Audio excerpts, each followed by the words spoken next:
All right, everybody, welcome to the stream officially. I am, as you know, Siambo, and we are working on the Pokemon Phylogeny today, Generation 2. And um, as Brixit just pointed out, you can't hear the fan. In fact, there are no fans, only haters here. Siambo, that's me. So, let's. It's a Sim. Is Simbo recording? Yes, Simbo just started recording. Let's pull up our little screen recordings.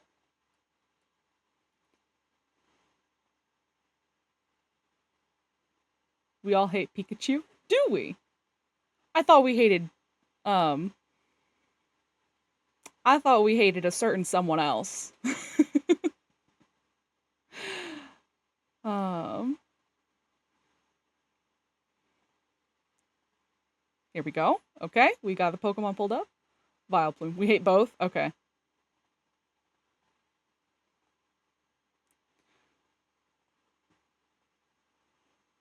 Put that there. And now just time to shrink me. Where am I? I am this.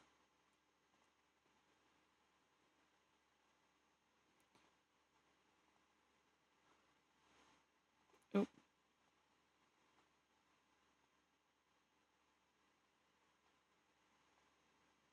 Don't look at the fact that I have no legs in this model. Don't see. Only haters.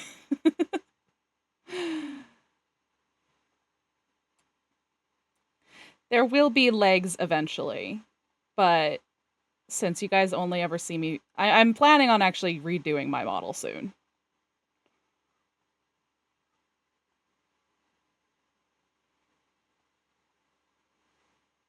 Here we go. Leg gasp. Oh, very good.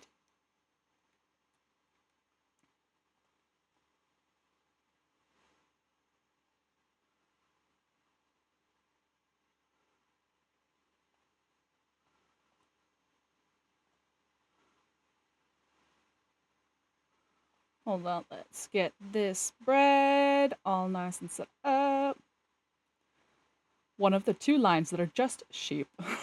Yes, it is sheepy sheep time. Okay, it occurred to me that maybe I should have finished getting everything set up before I started the recording. Oh well. Okay. I'm gonna get a little bit of water and then we'll hop right in.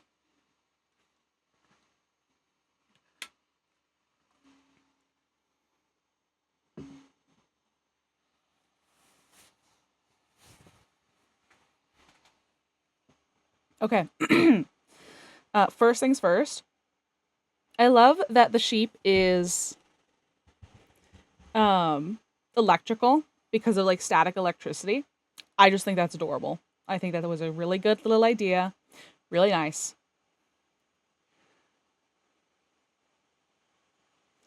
It is a mammal with two toes that have presumably become hooves. Yes. So, Mareep. So cute. All things considered, absolutely baller Pokemon design. It's cute, it's simple, but it's definitely not an animal of our world while still being very recognizable. One of the Pokemon of all time. Do androids dream of electric sheep? So, this person, I rate this Pokemon out of 5 stars. I know I don't really rate Pokemon very often, but we're rating this one 5 stars. They did great.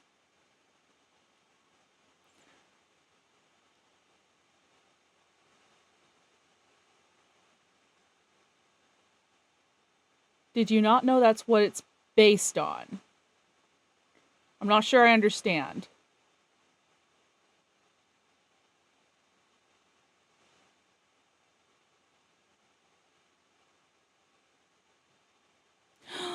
Oh my goodness! Oh my goodness! Look at his little face! I love this.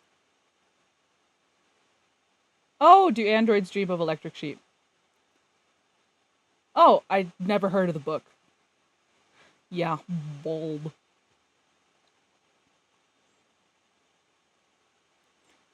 Not a thought in the head. So as we see, here is Mareep, Flaffy, and Ampharos. I guess we could say that those are the beginning of hooves. We could probably make that argument.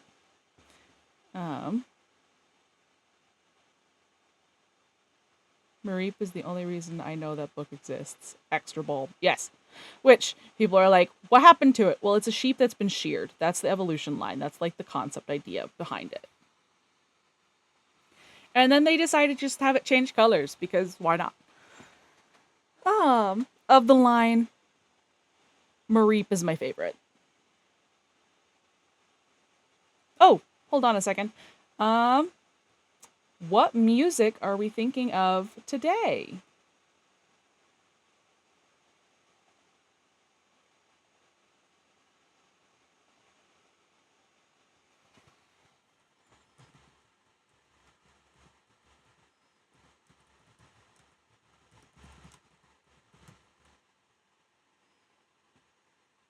Metal.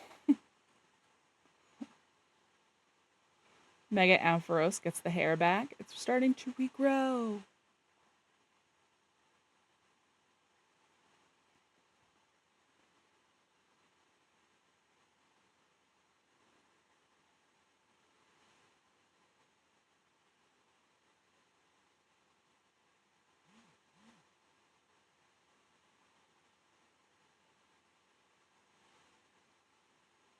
We could use Nintendo music. I just found a playlist that has death metal. There's a bunch of steel types coming up. That could be fun. I think let's try this Nintendo music streaming playlist. Let's see if I can find a compilation so that it's not a playlist with ads. Twitch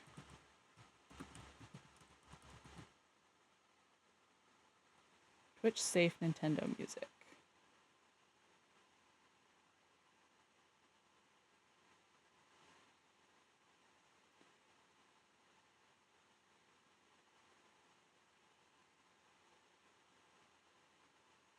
Doop boop boop boop doop boop boop. Doop doop doop boop doop doop doop boop boop boop ba dum bum bum ba doop ba doop ba doop.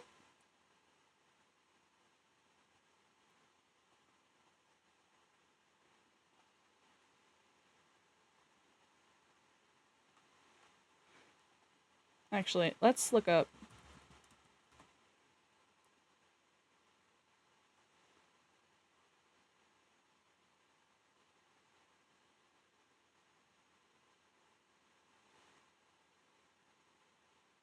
Okay, we'll just use this playlist and hope that it's not lying to me. Let's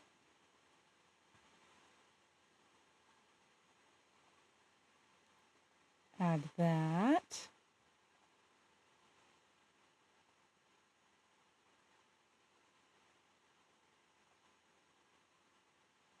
I'm not hearing anything. She's making me feel crazy. Oh, it's because I muted this tab. Oh, I'm not crazy. I'm just silly.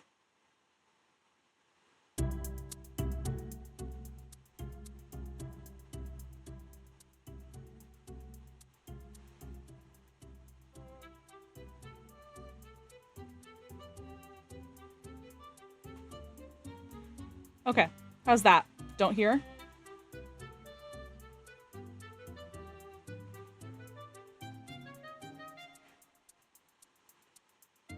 Now hear?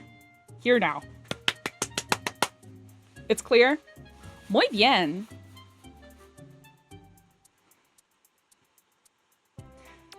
I realized it was only fitting the other day. I was like, I need to use Nintendo music at some point. This is cute. Okay. Back to focusing. I did actually take my ADHD meds today because I was like, I'm busy today. I got a lot to do. I should probably take these.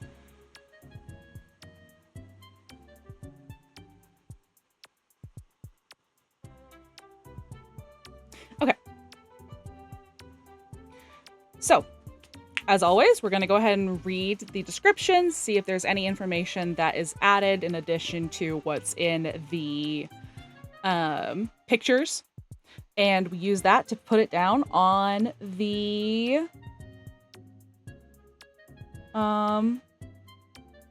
whatever this thing is called, a phylogenetic tree.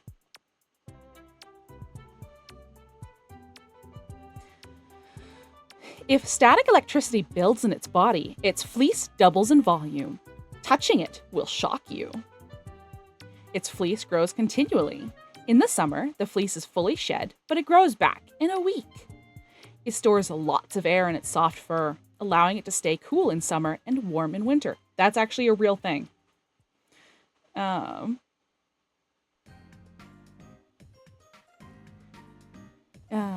If static electricity builds in its body, its fleece doubles in volume. Touching it will shock you.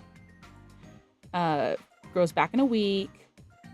Mareep's fluffy coat of wool rubs together and builds static charge. The more static electricity is charged, the more brightly the light bulb at the tip of its tail grows. It's a light bulb! Oh! I wondered why it had a ball at the end. It's a light bulb. Does that mean? So, Mareep would obviously exist before electricity was harnessed in the Pokemon universe. So, I like the idea that instead of having... I gotta download this image now. Save image. I love the idea that instead of having a light bulb appear above someone's head, it's a Mareep.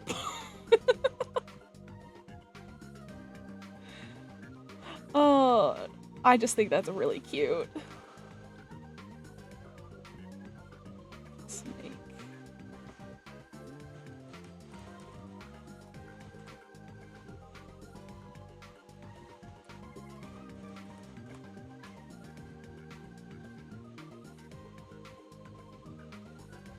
So now let me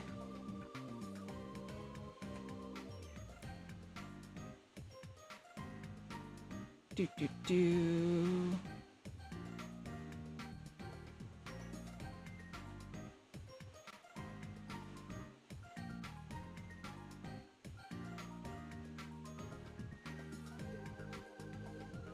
Almost done, almost done. Hold on, one sec, one sec.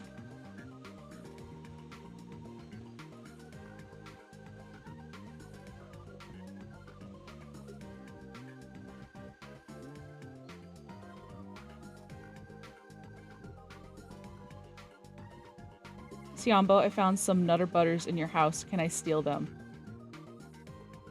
What are you doing in my house?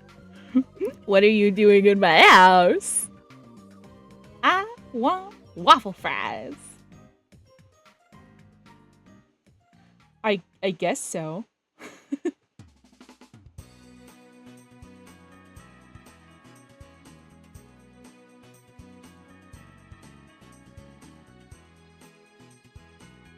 Come on, hold on. 1 second. Is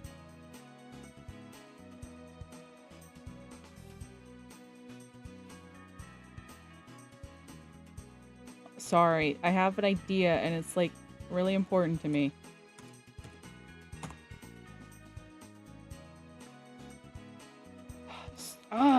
Bad stream. Bad stream.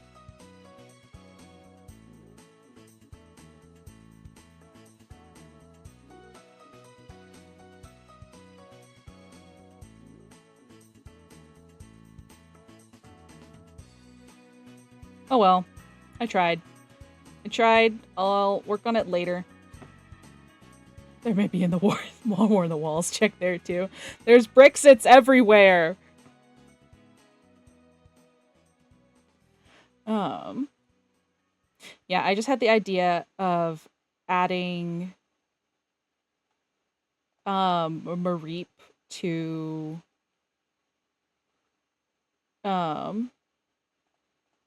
which I think I know how to do it now. I think I was just being silly.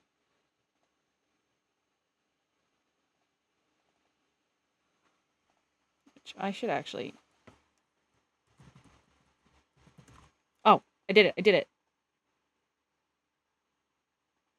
Boop. I had an idea. Biscuit is in the house, actually. Ginger Biscuit house. Okay. So I had an idea. There's a Pokemon above my head.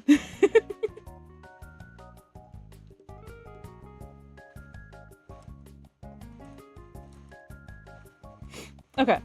Now that I've done that little side quest, let's hop back to reading these entries. Also, I appreciate this playlist doesn't have an ad between every thing. That's pretty nice. Pretty nice. Okay. This more static electricity will charge. The more the light bulb at this hit of its tail glows. Oh, it grows. I did read it right the first time. It grows. It gets bigger? Okay. Its fleece grows continually. In the summer, the fleece is fully shed, but it grows back in a week. Touching it will shock you. Touching it can be shocking. Its fluffy coat swells to double the size when static electricity builds up. Electrical mallet. Whack. When cold weather increases static electricity, its wool doubles in size and the tip of its tail glows slightly. Mareeps needs to get sheared or their tails get too heavy. Clothing made from Mareep's fleece is easily charged with static electricity, so a special process is used on it. That makes sense. Rubbing its fleece generates electricity. You'll want to pet it because it's cute, but if you use your bare hand, you'll get a painful shock. That won't stop me. Its fluffy coat doubles in size, doubles in volume, grows back in a week. Touching it can be shocking. Touching it will shock you. I'm just imagining someone using a magnet. Rubber gloves, yeah, but then I can't feel the fluff as good.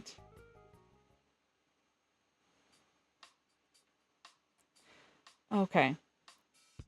Look at they. Look at they.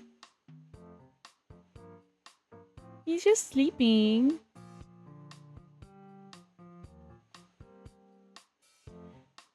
Okay. So, it is what it looks like. An electric sheep. Why does the sleeping one have two tails? I believe that there's one in the grass. Yeah, you can see this, like, here's its foot, here's its other foot, there's that. It doesn't have two tails. There's just one in the grass.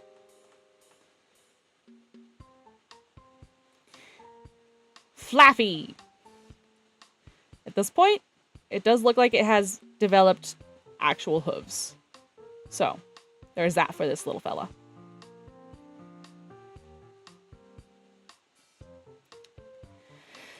As a result of storing too much electricity, it develops patches where even downy wool won't grow. Its fluffy fleece easily stores electricity. Its rubbery hide keeps it from being electrocuted. Because of its rubbery, electricity-resistant skin, it can store a lot of electricity in its fur. Because that's how it works. Flaffy's wool quality changes so that it can generate high amount of static electricity with a small amount of wool. The bare and slick parts of its hide are shielded against electricity. Its fluffy fleece easily stores electricity. Its rubbery hide keeps it from being electrocuted. If its coat becomes fully charged with electricity, its tail lights up. It fires hair. that zaps on impact. This thing is like what people thought. I just remember that Pokopia made Kyogre a southern accent. Fantastic. This thing is like what people think porcupines can do. It can shoot out hair. That's terrifying. I don't like that. Imagine if one of those got in your eye. I love Pokemon.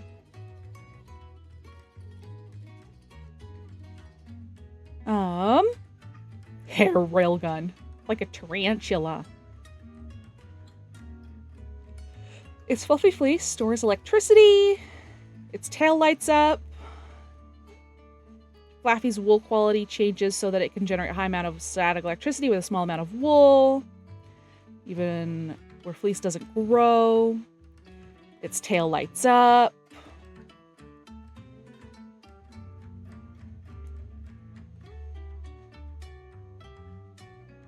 Okay. Pretty basic. It is what it looks like. It's got little footses. Look at it, little guy.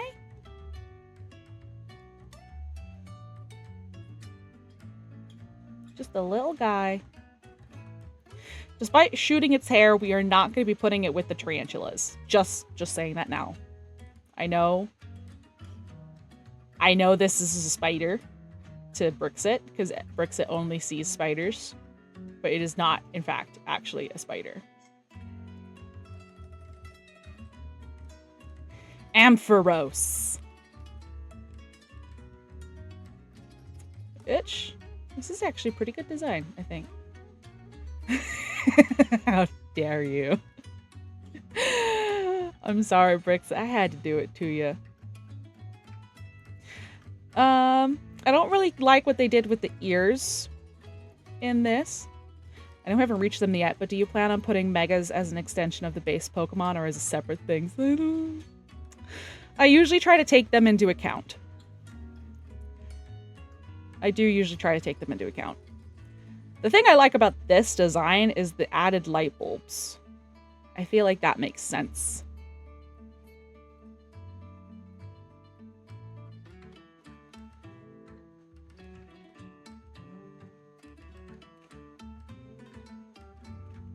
Okay. Christmas tree tail.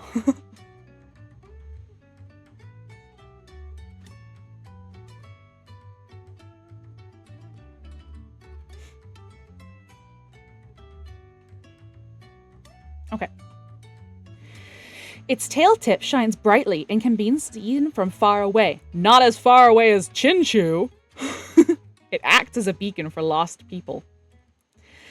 The bright light on its tail can be seen from far away. It has been treasured since ancient times as a beacon.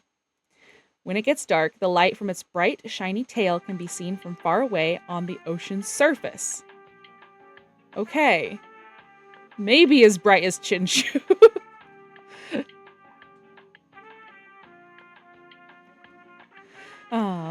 Ampharos gives off so much light that it can be seen even from space. Oh no! We have a contender. For those that missed last stream,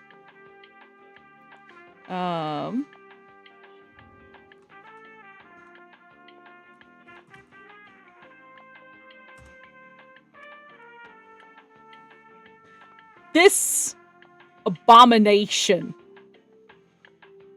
How many miles away was it? It was like 3 miles, right?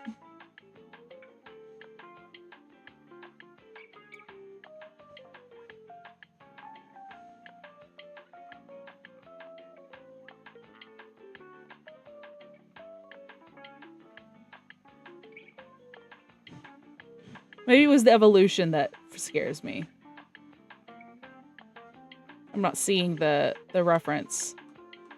Is it Lantern that frightens me? Did I get them mixed up? Yeah! It's Lantern. Okay, my bad.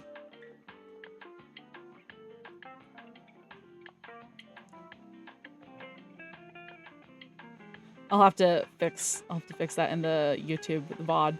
I mentioned Chinchou in the description. Oh well. Yeah, so who would win?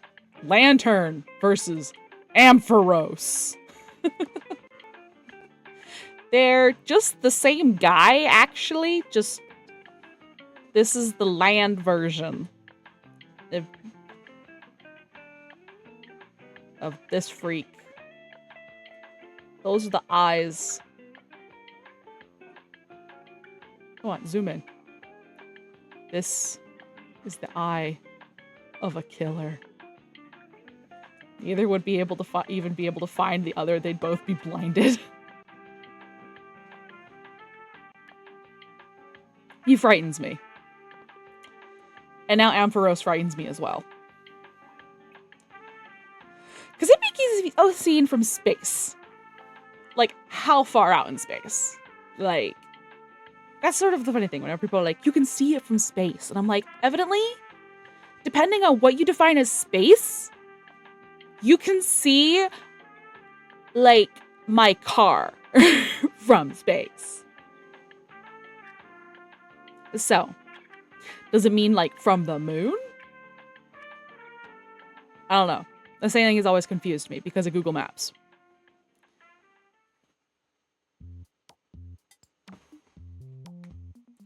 Okay.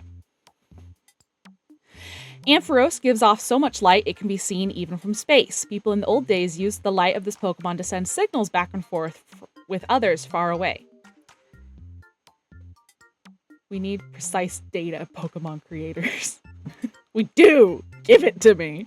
And then they do give us precise data, and it's like, I cannot wait to get to Wailmer. If you want to cry for the future of this project, look up Festive Bundle.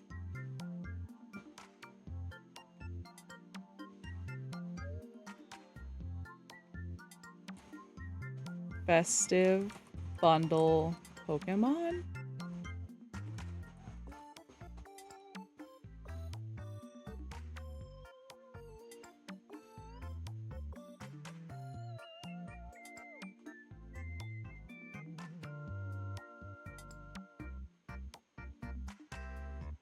I'm not sure.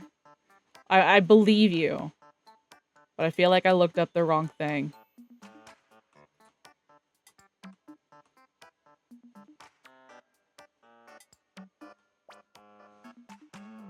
Little Pokemons. We need that tag on. Oh, it's just a robot of the Santa bird? It's a future paradox form. Okay.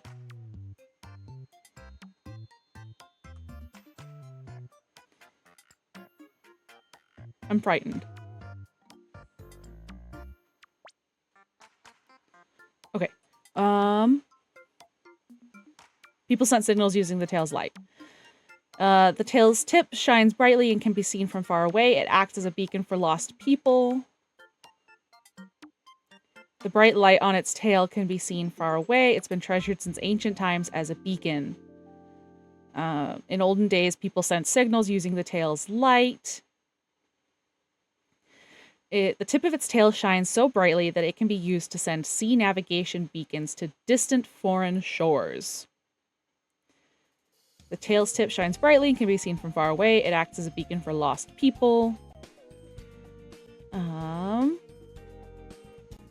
The light from its tail can be seen in space. This is why you can always tell exactly where it is, which is why it usually keeps the light off.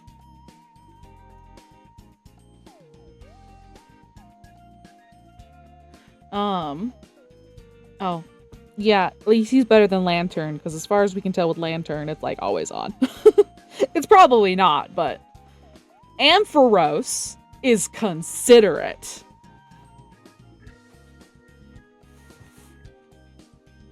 Hivat loves the Santa bird, but says it's still not better than the bird that could say slurs. Technically a move, but it's locked to that Pokemon. I think I know the one you're talking about, the one where you can record your voice, and Pokemon fully didn't think that through when they made that a thing.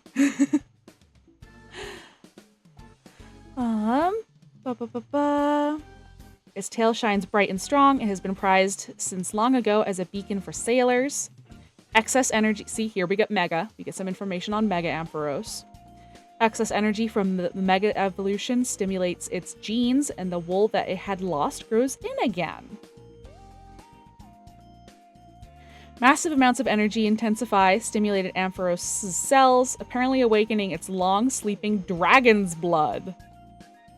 Interesting.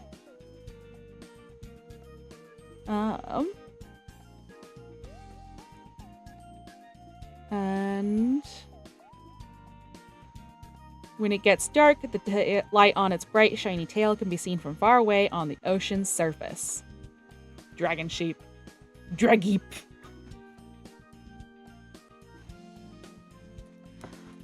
Okay. Inside Out Dragon Core. All right. So, we got a little fella. I think,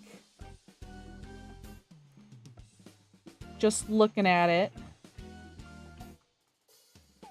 we should put him with the other ungulates.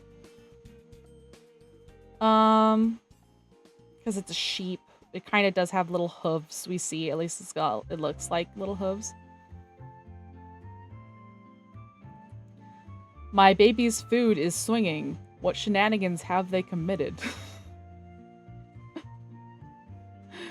Oh, you mean your chicks? I was a little afraid. I was like, what baby? What baby? Speaking of babies, my kitty. She is a-sleeping. And she is very cute. Or... No, it doesn't have a pouch. I was about to be like, it's kind of like Chansey, because it's fluffy, but I don't think. I take that back.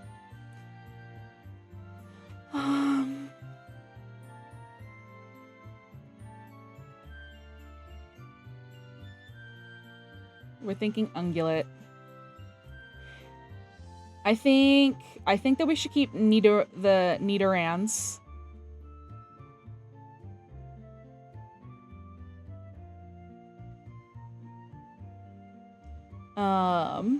As the outgroup. But so that means that we're gonna put Mareep here or somewhere else.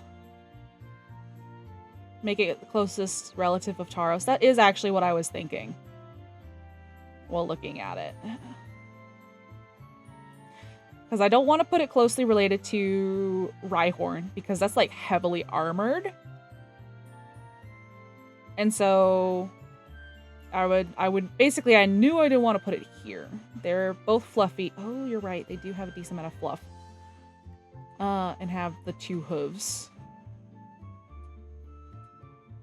I will say, well, we see the clubbed hoof, or whatever it's called. My brain is blanking. In the other evolutions, it's got a single, quote-unquote, hoof. So, I'm not certain how much we should be counting. Cloven, that's the word.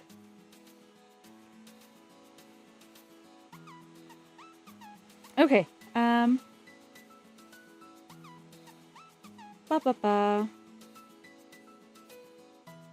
Yeah, what the heck, we'll put it with Tauros.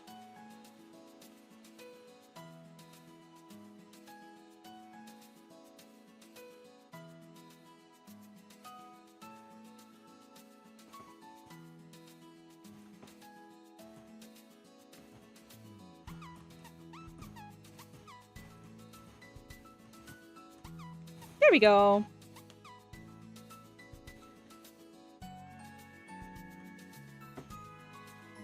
Mareep needs an Everstone. Yeah, it's precious. Perfect.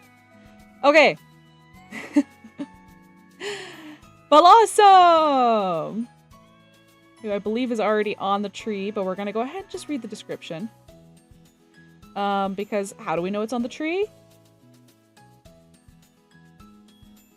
Because it's the alternate evolution of Gloom. The good cousin, the white sheep of the family, if you will, to a certain somebody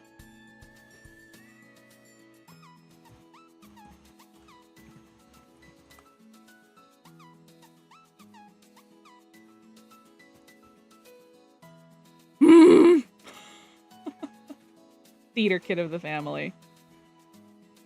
This is what it could have become. And it didn't. It didn't. It made the right choices.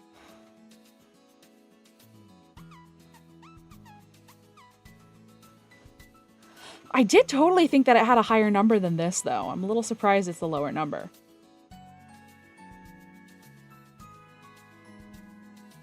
But, just for fun, let's go ahead and read its descriptions. We'll say it still just doesn't look like it comes from Gloom. This article may contain major plot or ending details. Boom, boom, boom, boom. Blossom gather at times and appear to dance. They say that the dance is a ritual to summon the sun. Plentiful in the tropics, when it dances, its petals rub together and make a pleasant ringing sound. That's interesting. When these dance together, their petals rub against each other, making pretty, relaxing sounds. Oh, I guess that's why it's a bell. It's ringing sounds. When Blossom gets exposed to plenty of sunlights, the leaves ringing its body begin to spin around. This Pokemon's dancing is renowned in the southern lands. A Blossom grows flowers more beautifully if it has evolved from a smelly gloom. The stinkier, the better. At night, this Pokemon closes its petals and goes to sleep. Its flower petals deepen in color through exposure to sunlight. When cloudy weather persists, it does a dance that is thought to be a ritual for summoning the sun. When the heavy rainfall season ends, it is drawn out by warm sunlight to dance in the open.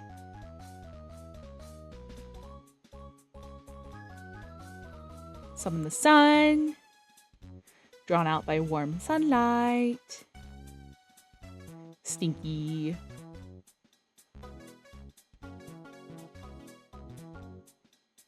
Due to the effects of the sunstone, it is now active during the daytime. It likes to dance in pools of sunlight. After it grows up, it leaves the forest it was born in to form groups with other Blossom. It breaks into dance when it gets excited.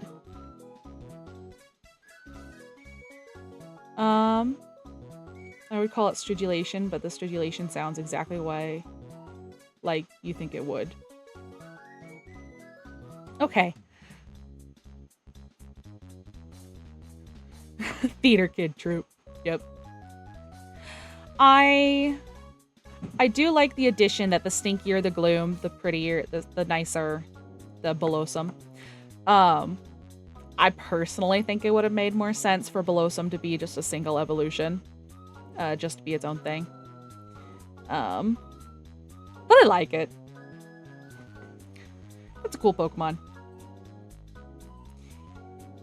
Just a little guy. Do you think Blossom likes me?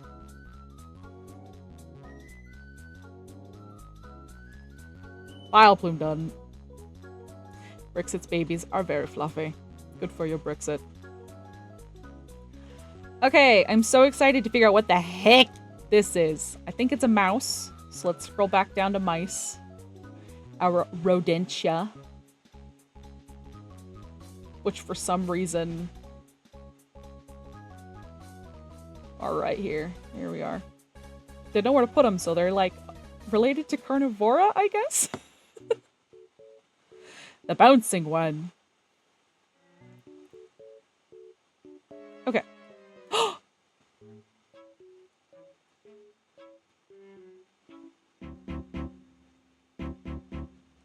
Only one of the best Nintendo songs is playing right now.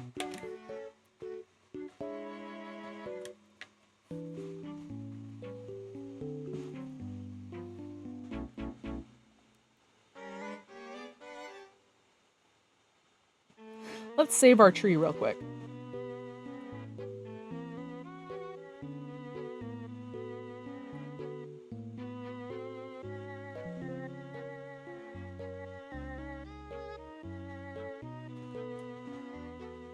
Okay.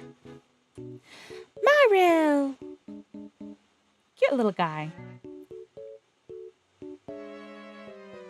Marl is a dual-type water fairy Pokemon introduced in Generation 2. Prior to Generation 6, it was a pure water-type Pokemon.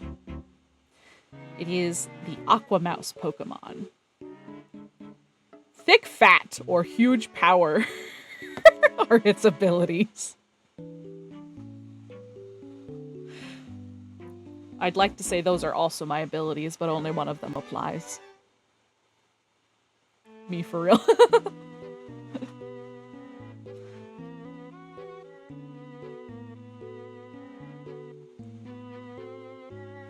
Okay, and it looks like they do have...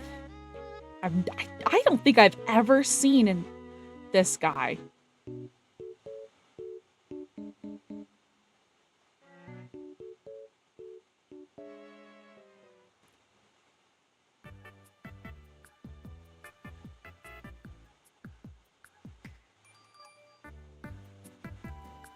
If he ever... Okay.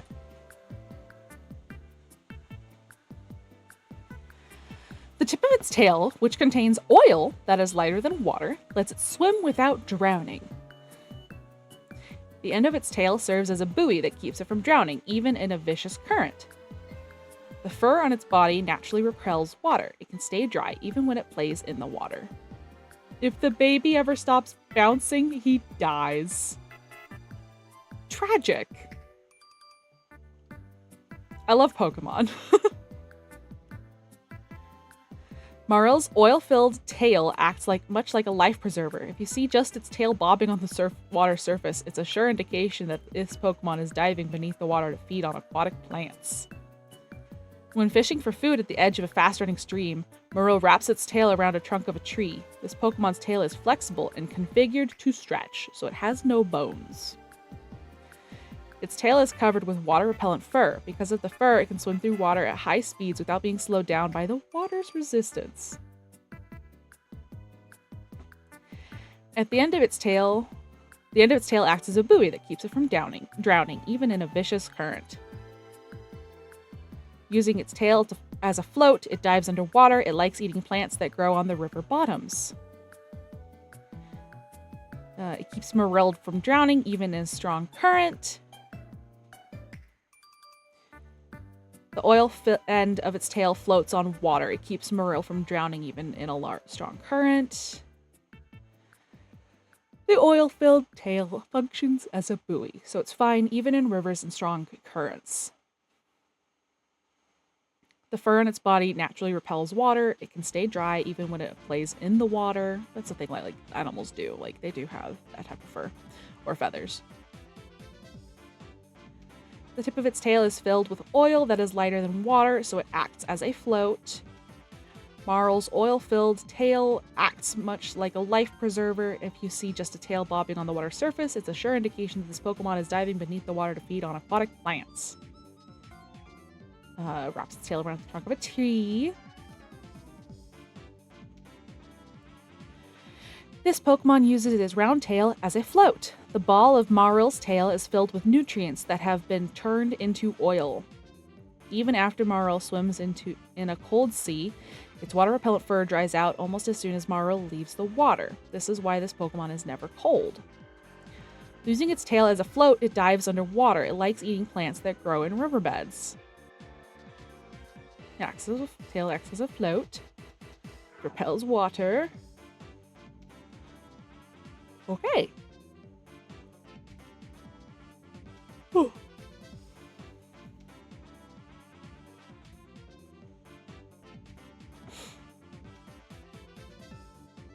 Just a little guy. Just a little guy.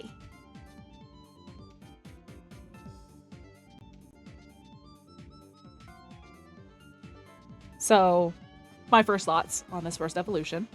It does look like a mouse, but it behaves like an otter. So, not sure where I'd put it. I know it says it's a mouse, so we would probably lean towards Rodentia. But we'll see. We'll see. Because this guy looks like a rabbit. He's a rabbit Pokemon. Okay. So, we'll see where we put this guy. actually, like, real quick. Open link in new tab. We're gonna read that in a minute. It might be helpful for placing this little sucker.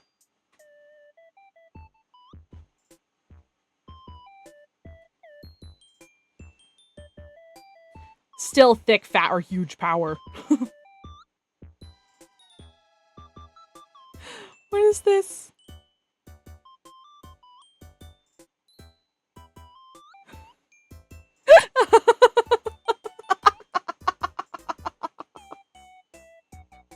It creates an air bubble underwater. I like this face. This is a fun face to draw. Manga's cursed. I love it.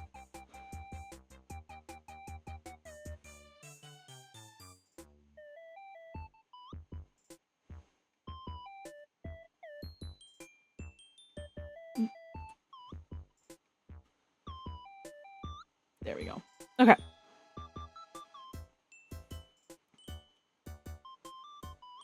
Azumarill.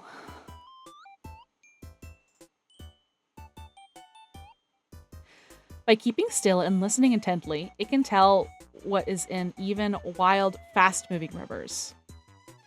When it plays in water, it rolls up its elongated ears to prevent the insides from getting wet. That's a funny image. The bubble-like pattern on its stomach helps it camouflage itself even when it's in the water. If you say so. Azumarill's long ears are indispensable sensors. By focusing its hearing, this Pokemon can identify what kinds of prey are around, even in rough, fast-running rivers. Azumarill can make balloons out of air. It makes these air balloons if it spots a drowning Pokemon. The air balloons enable the Pokemon in trouble to breathe. So that's what we see it doing here in the manga.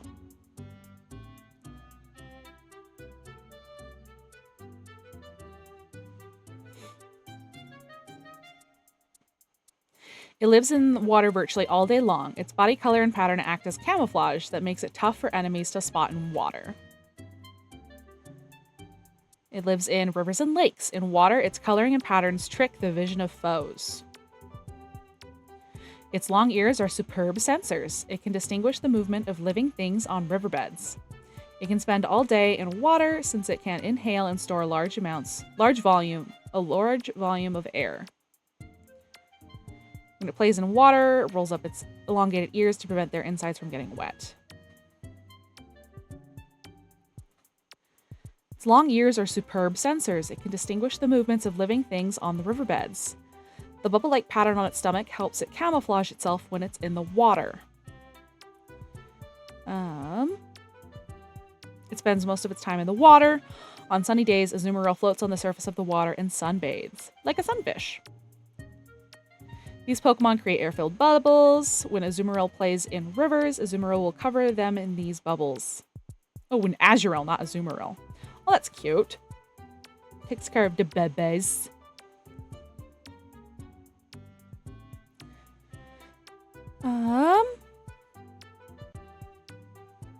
I think that's it for this guy. Just a little guy. Oh, you can see all 3 evolutions here.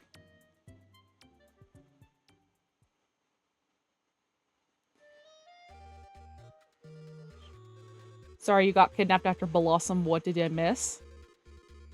We're just talking about Marill, Azumarill. So, Marill, the tail is filled with oil that's very buoyant. I presume it's the same in Azumarill. It doesn't mention the oil in the tail. So it's like what sharks have. And then Azumarill can blow bubbles underwater, which we see in this fantastic image.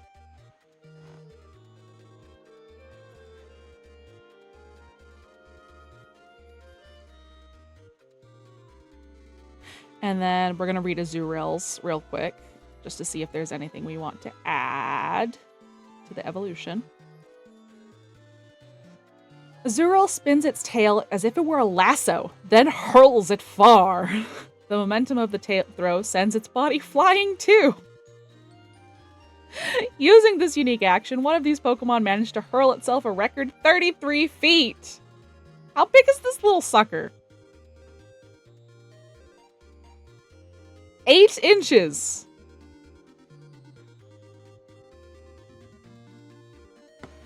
$33 times 12 divided by 8. I did not want to copy the clipboard. I want to search this. Oh, I guess it has a little calculator. Almost 50 times its height.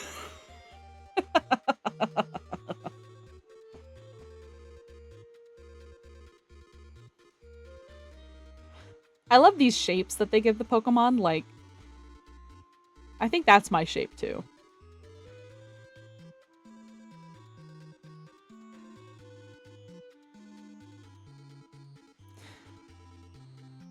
Okay, apparently it's also a mouse Pokemon, so we should lean a bit more into the mouse, since 2 evolutions say mouse Pokemon, and then the rabbit Pokemon of that evolution. Shape? Just a guy. Yes, this guy moves like Thor. Throws the hammer of a tail. Okay. Record of 33 feet. Azrael's tail is large and bouncy. It is packed full of nutrients this Pokemon needs to grow, so it's like an egg yolk. Azrael can be seen bouncing and playing on its big, rubbery tail. Its tail, which is packed with nutrition, is very bouncy, like a rubber ball. On sunny days, they gather at the edge of water and splash about for fun. It battles by flinging around its tail, which is bigger than its body. The tail is a flotation device in water. A Pokemon that lives by water. It moves quickly on land by bouncing on its big tail. Its tail is filled with nutrients necessary for growth. It plays by bouncing on its tail. Its tail bounces like a rubber ball. It flings that tail around to fight opponents bigger than itself. Its tail is packed full of nutrients and needs to grow. Its tail bounces like a rubber ball. Azrael spins its tail as if it were a lasso, then throws it far. Azrael's tail is large and bouncy. It is packed full of the nutrients this Pokemon needs to grow. Azrael can be seen bouncing and playing on its big, rubbery tail. Although Azrael are normally docile, an angry one will swing around the big ball on its tail and try to smash its opponents. It's a Pokemon that lives by water and moves quickly on land and by bouncing its big tail. You was wrong. It's Sprinkles that dies if it stops bouncing and not this goober. Oh, it has a derived tail. Maybe a Pikachu relative. That's a good point. Thank you, Brixit. Yeah, I was about to say hi that. It doesn't look like it dies if it stops bouncing. Spoink. Not Sprinkles. Fun tidbit, Sprinkles is one of my nicknames. When I'm not Siambo.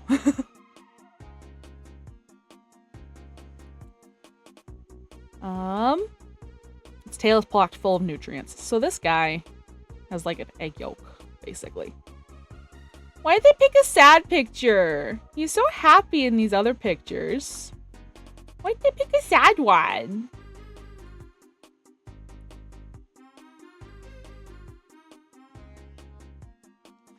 Okay.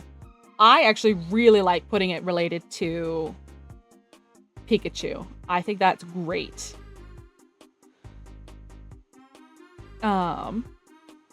It's good enough for me. Azumarill, eggs, and bacon.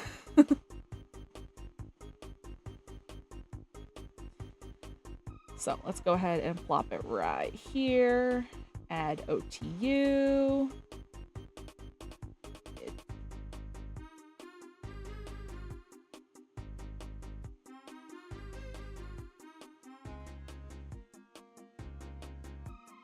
Add OTU. It didn't. There we go. It added this time. Azurill. Marill. Azumarill. Perfect.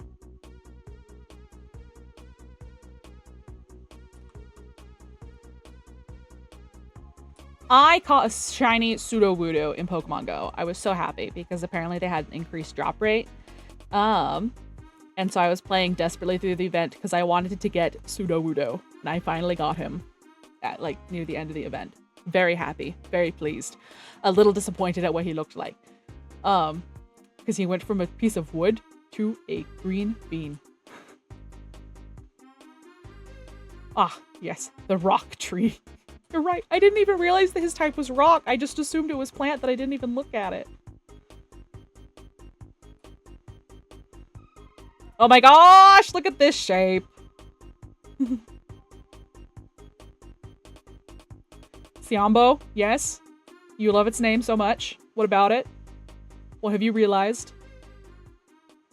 Yes, he is pseudo-wudo. I've been thinking about him. I think that he's going to be a stick bug.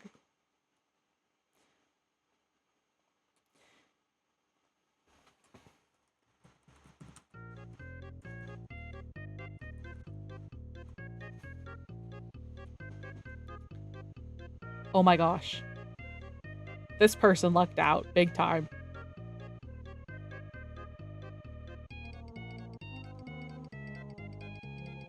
Yeah, he turned green.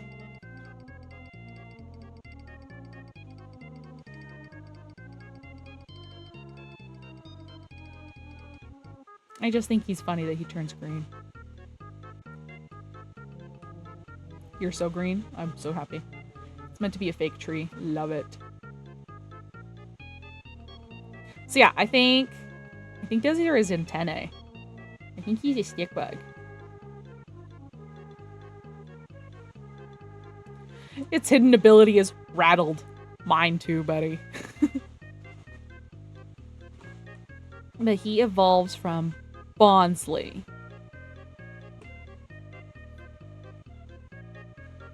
So we'll have to read Bonsly's description. Well, it's going to take some hard convincing to tell me this isn't a stick bug. Although it always pretends to be a tree, its composition appears to be closer to a rock than a plant. It disguises itself as a... Okay, that's actually really important. We might have to put this guy in the rock group. Although it always pretends to be a tree, its composition appears closer to be a rock than a plant. It disguises itself as a tree to avoid attack. It hates water, so it will disappear if it starts raining. If a tree branch shakes when there is no wind, it is a pseudo-wudo, not a tree. It hides from the rain. Hello. Oh, hi, Misery. Welcome. Pseudo-wudo camouflages itself as a tree to avoid being attacked by enemies. However, because the four legs remain green throughout the year, this Pokemon is easily identified as a fake during the winter. It mimics a tree to avoid being attacked by enemies. It disguises itself as a tree to avoid attack. It hates water, so it will disappear if it starts raining. Despite appearing to be a tree, its body is close to rocks and stones. It is very weak to water. We have a whole 4 viewers today. Woohoo! Listening at work, so alas, I'm not going to be active in chat. Well, thank you for still joining. Really appreciate it.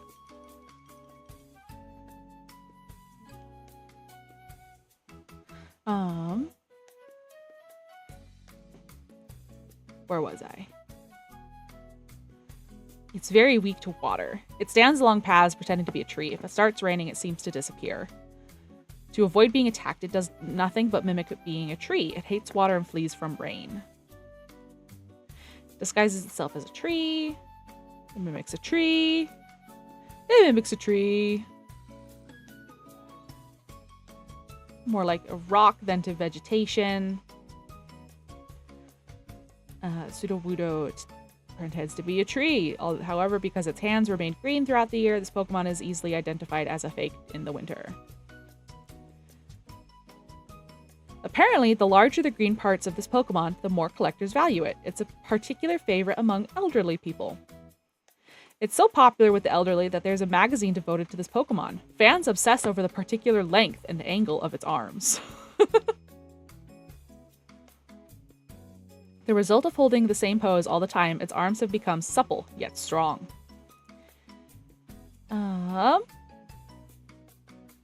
Although it looks like a tree, its body is actually more like a rock or stone. This Pokemon is very weak to water.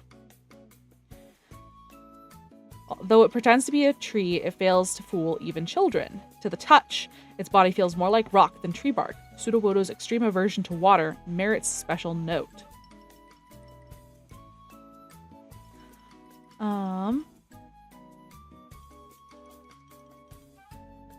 Yeah, more like a rock than vegetation. Siambo, I had the thought that once I start doing anything VTubing, I would probably be piggybacking off your success. And then I remembered that you're piggybacking off my friend groups.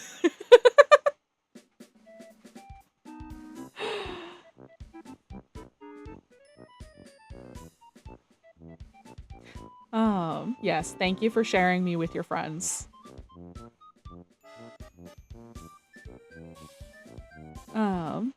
Here they are. Mean way of putting it.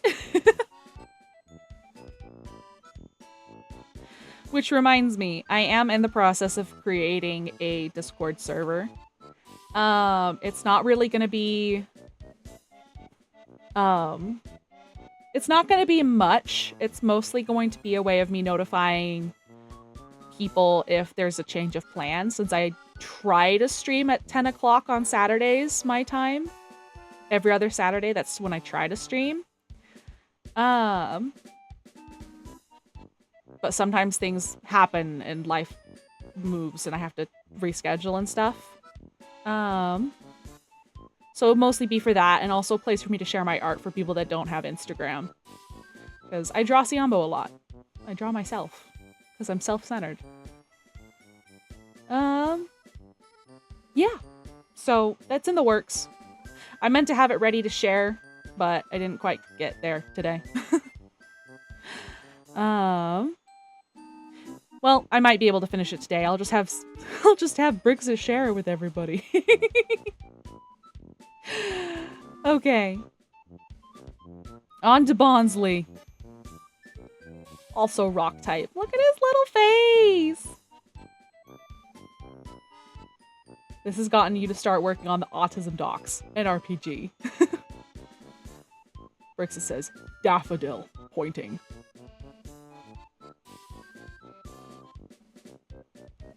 Sturdy or rockhead?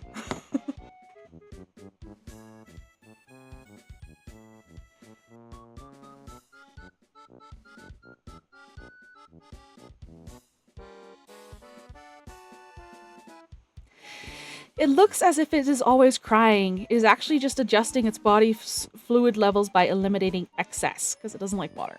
It prefers arid environments. It leaks water from its eyes to adjust its body's fluid levels. It prefers an arid atmosphere. It leaks water that looks like tears when adjusting moisture level. In order to adjust the levels of fluids in its body, it exudes water from its eyes. This makes it appear to be crying. I really think it's just being bullied. I think that they're just covering it up. It prefers an arid atmosphere. It prefers an arid atmosphere. It prefers an arid environments. It leaks water from its eyes to adjust its body's fluid levels. It prefers an arid atmosphere. It prefers an arid environment. It prefers an arid atmosphere. Crocodile tears. Ah, Bonsley tears. That's probably what they say in the Pokemon world. Me-core. It always cries. Me too, buddy. Me too, buddy. I was working with a scroll saw and it made me cry the other day. I got very frustrated. I got the saw stuck and I couldn't get it unstuck and I just walked away. It does not deal well with water, so it lives in dry locales. Since its surroundings tend to lack greenery, it stands out noticeably. From its eyes, it can expel excess moisture from its body. This liquid is similar in composition to human sweat. It discharges moisture from its eyes, making it look like it's crying. Apparently an effective way of getting enemies to let down their guard. And it likes an arid environment. These guys are so incompetent. This thing would love the four corners. It would. It discharges moisture from its eyes, making it look like it's crying. Apparently an effective way of getting enemies to let down their guard. If its body gets too damp, it will die. So, in a process reminiscent of sweating, its eyes expel moisture. Why are they like this? devastating there is to Pokemon that can use Water Gun despite not being Water type, where it just blasts you with its tears. I love that. Also, I don't think that there's a beta fish Pokemon, which like I think is a lost opportunity. I want to see this water fighting type of a beta fish. Maybe I'll draw my own beta fish Pokemon. I've recently got really into beta fish. We got one at my work. His name is Fish, and I have trained him to come and give you a quote unquote kiss if you put your finger on the glass. Because I always put my finger next to his food when I feed him. And the little sucker has been causing me anxiety because he's been changing colors. He's been turning white. But it turns out some beta fish just change colors. So yes, I love fish. And then Brixit has a beta fish that I also adore. So I've recently come to love beta fish. I thought they were overrated, and then I got to know them, and I was like, these guys are perfectly rated. Anyway, back to Bonsly. It expels both sweat and tears from its eyes. Fan-freaking-tastic. The sweat is a little salty, while the tears have a slight bitterness. Who is licking this thing's tears? Oh, gosh. They're overrated and that it's bad for them to be so rated. Yes, people should know what they're getting into. They live a good few years and they need at least 5 gallons with a filter, etc., etc. Yes, I guess you do need to see if it's a bone, even though it's a liquid coming out of this sucker.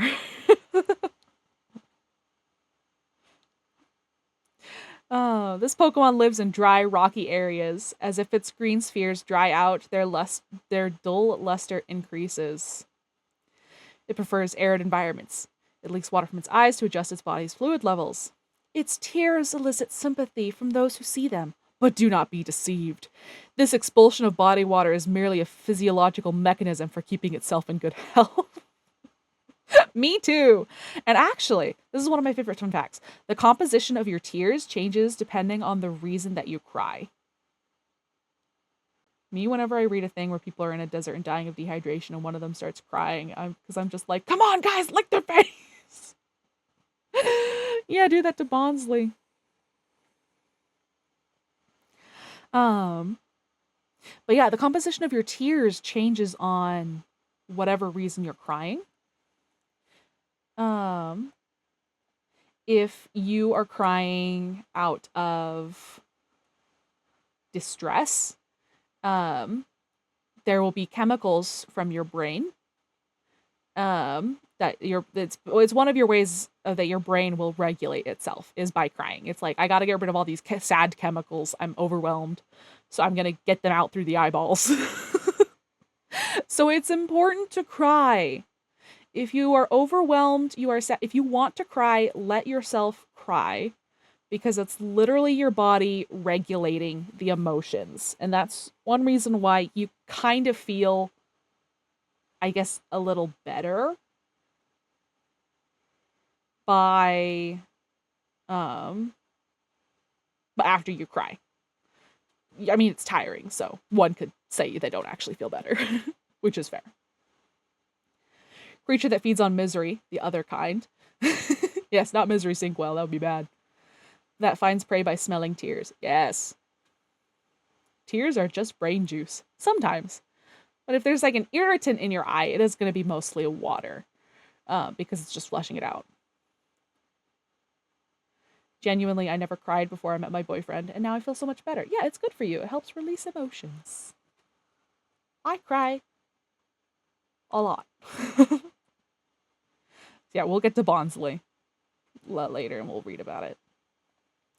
So, Sudowoodo. Originally, I was thinking Stickbug. However, the Pokedex entry really hammers home that this guy is a rock.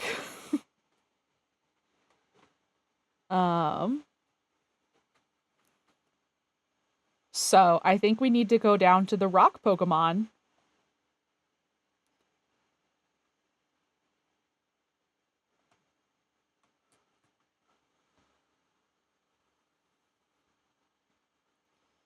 which are around here somewhere.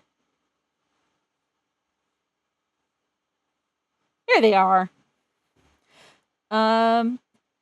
Magnemite.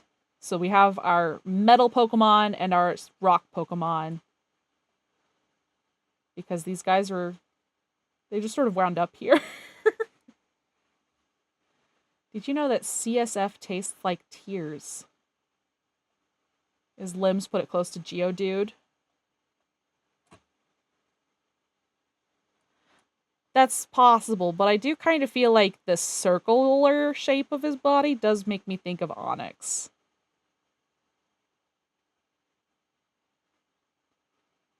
But I'm okay to put him with Geodude. Cerebral spinal fluid. Yes, I have heard of that.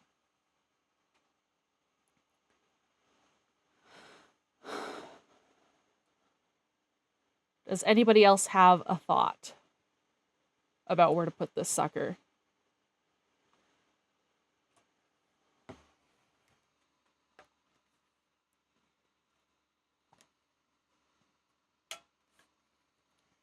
Festive.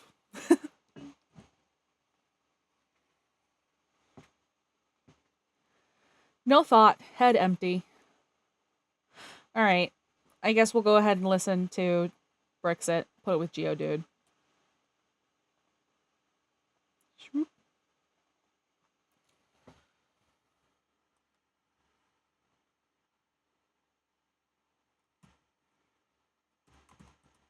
Bonsley. Pseudo Wudo.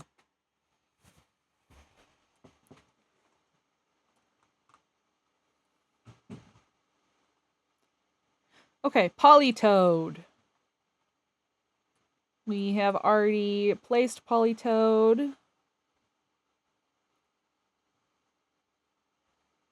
Politoed is right here. It's Bonsly. Oh, you're probably so freaking right.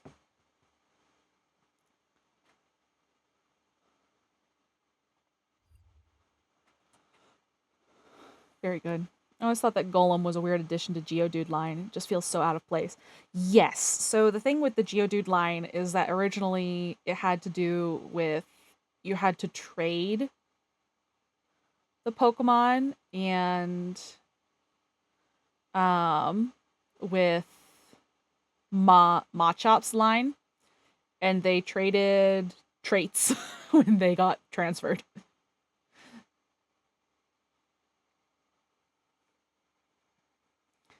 Make it its own single stage. And that's how Machamp has 4 arms, is that it took the arms from the Geodude evolution. At least that's what I heard.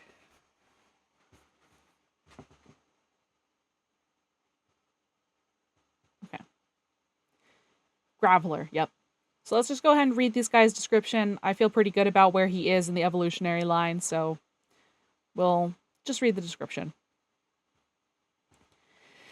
If Poliwag and Poliwhirl hear its echoing cry, they respond by gathering from far and wide.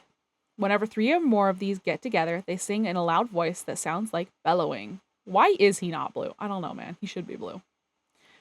When it expands its throat to croak out a tune, nearby Poliwag and Poliwhirl gather immediately. He's happy. Fair enough. The curled hair? Oh, no.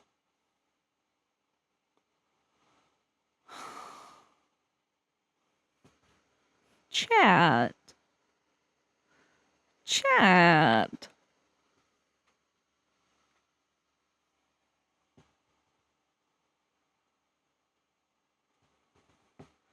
Chat.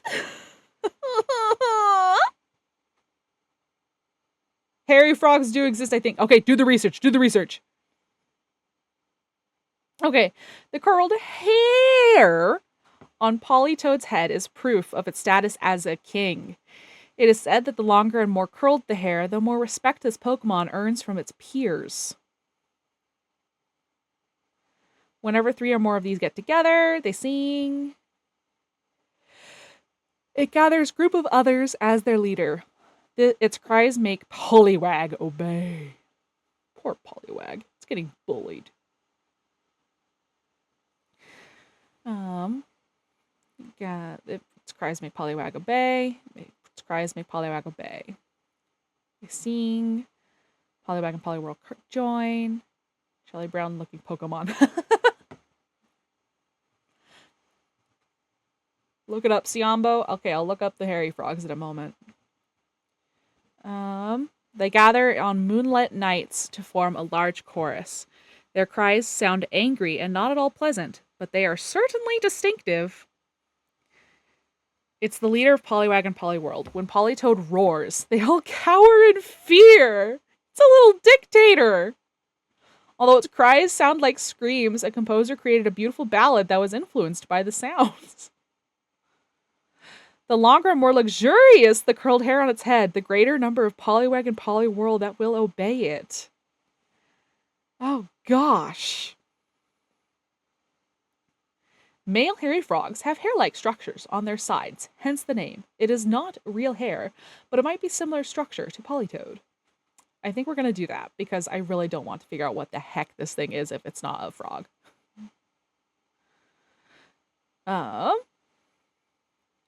At nightfall, these Pokemon appear on the shores of lakes. They announce their territorial claims by letting out cries that sound like shouting. The cry of a male is louder than that of a female. Male Politoed with deep menacing voices find more popularity with the opposite gender. A group of Poliwag and Poliwhirl will form with a Politoed as the leader. Politoed's cries make the Pokemon of the group obey. If Poliwag and Poliwhirl hear its echoing cry, they will respond by gathering from far and wide. It's the leader. It makes them cry. They gather on moonlight nights to form a large chorus. They sound angry and not at all pleasant, but they are distinctive. These are the same frogs that break their own bones, by the way. I thought they were. That's one of the reasons why I didn't want to look them up, because to my recollection, they kind of look a little freaky.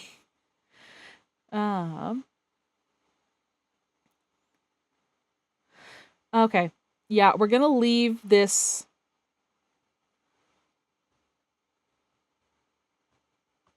bully. We're going to leave him where he is. Devastating day for the gay Politoads. Hoppip! I love Hoppip. It's so cute. Cottonweed Pokemon.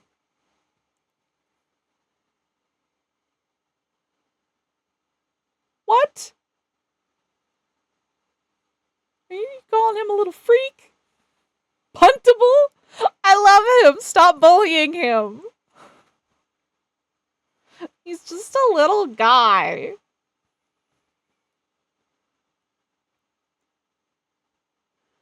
You got little toe beans. Little toe beans.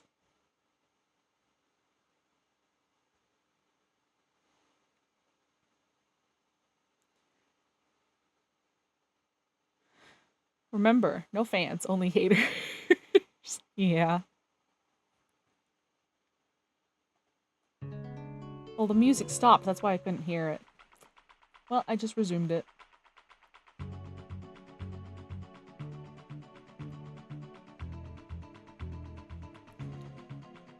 Okay. Helicopter, helicopter. Let the toe bean save him a little bit.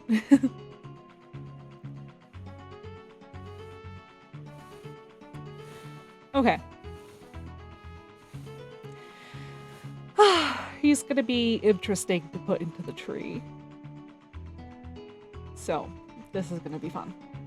I know it will. I know it will. To keep from being blown away by the wind, they gather in clusters. They do enjoy gentle breeze, though. Its body is so light it must grip the ground firmly with its feet to keep from being blown away. It can be carried away even on the gentlest breeze. It may even float all the way down to the next town. To keep from being blown away by the wind, they gather in clusters. Its body is so light it must grab the ground with its feet. This Pokemon drifts and floats with the wind. If it senses the approach of strong winds, Hoppip links its leaves with other Hoppip to prepare against being blown away. This Pokemon drifts and floats with the wind. If it senses it links and... Okay. To keep from being blown away, they gather in clusters. It drifts on winds. It is said that when Hoppip gather in fields and mountains, spring is on the way. How dense is it compared to Whale Lord? I don't know.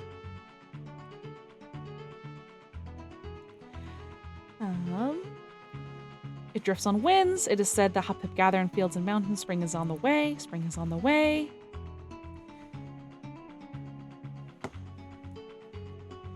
They are blown adrift by winds. It is said that Hoppip gather in fields and mountains. Spring is on the way. This Pokemon is blown across vast distances by the wind. It is unclear where the Hoppip of Paldea originally came from. Outside of cold regions, Hoppip can be found practically everywhere. This is because the wind carries this species all over the world. That's okay.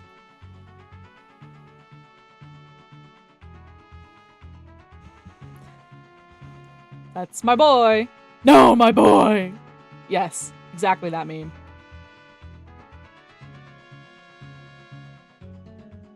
So we learn he's very light and he floats. So I'm leaning currently more towards putting him in the plant group.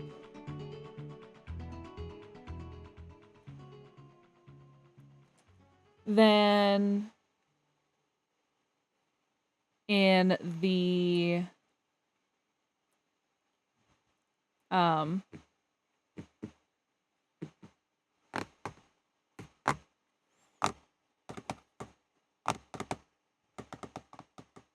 what am I thinking of?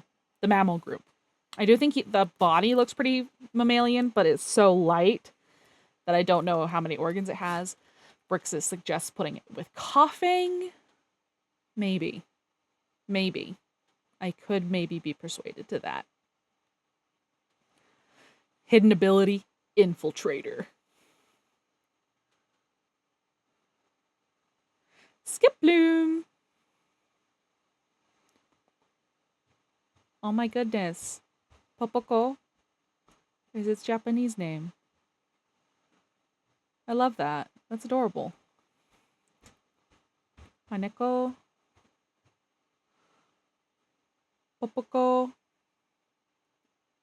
Watako. Okay. Hot take. I think we should have kept the Japanese names with these ones. Popoko is freaking adorable. I love that word. Okay. It's so cute.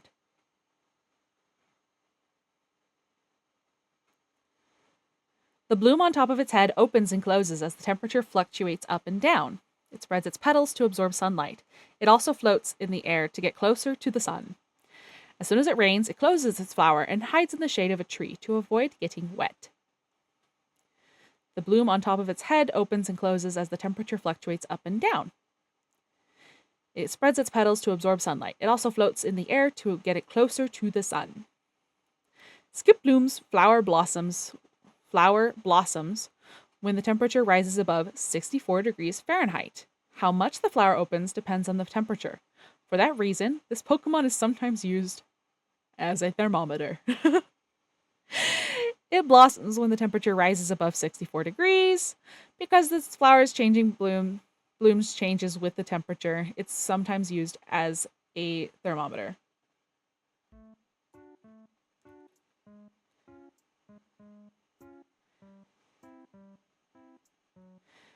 It spreads its petals to absorb sunlight. It also floats in the air to get closer to the sun. The bloom on its head opens and closes with the temperature fluctuates up and down. It blooms when the weather warms. It floats in the sky to soak up as much sunlight as possible. The bloom on its head opens and closes with the temperature fluctuates up and down. Skiploom's flower blossoms open when temperature's above 64 degrees. Skiploom enthusiasts can apparently tell where Skiploom was born by the scent drifting from the flower on the Pokemon's head.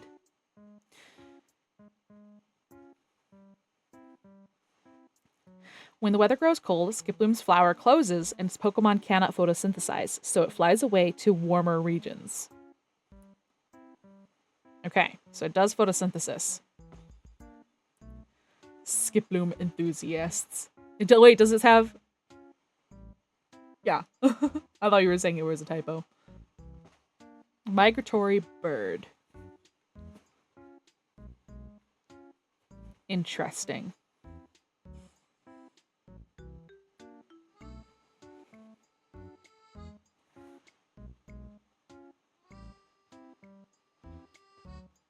Could you turn plant Pokemon into wines?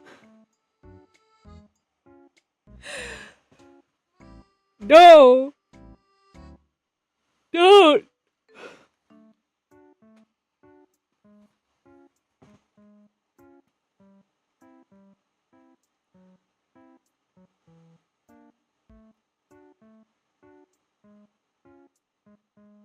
Okay, here's evolutionary line. It's still a cottonweed.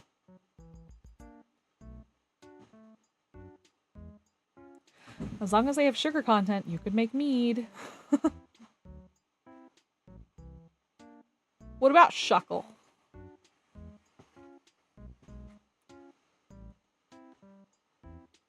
Okay.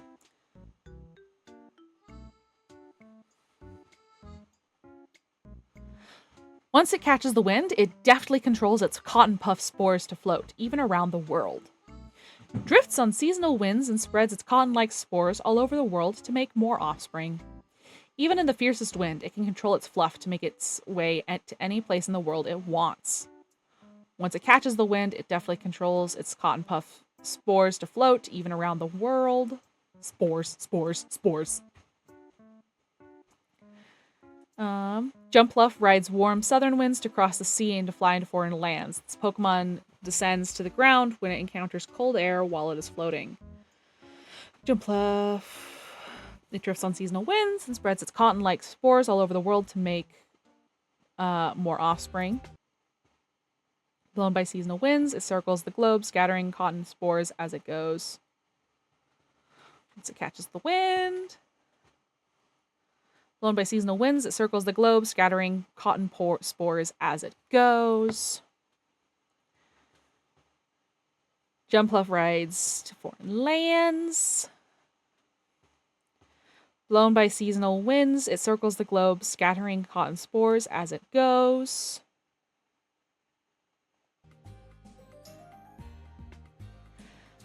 Jumpluff travels on seasonal winds. Once its cotton spores run out, its journey ends, as does its life. Beware its cotton spores. If you accidentally breathe them in, you'll be racked with coughs and itches.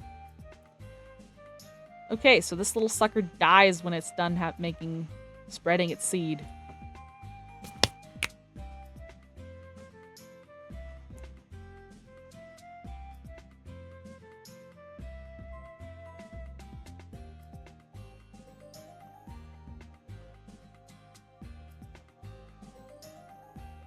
So, like, Jumpluff is the average organism. Yeah. Once its reproduction stage is over, it dies. Okay. Okay. Canon event.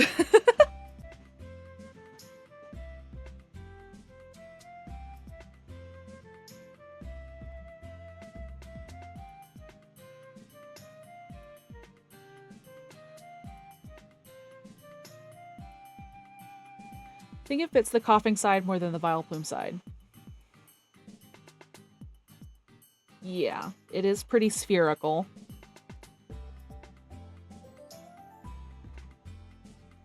Spores does put it with coughing.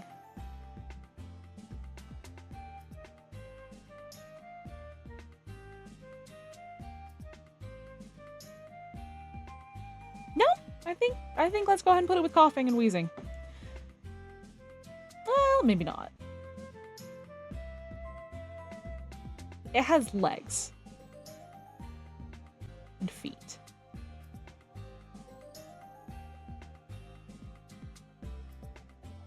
And it is floral.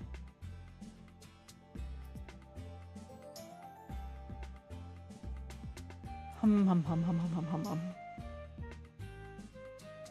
This one's hard.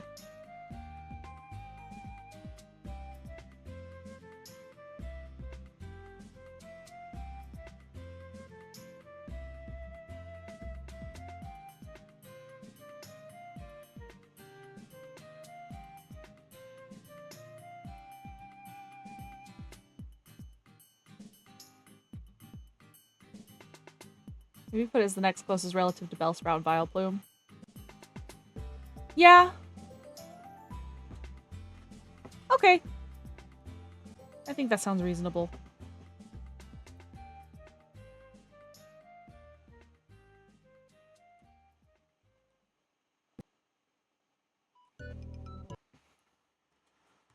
Hop.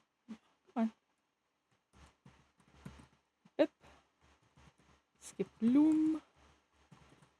Jump Pluff.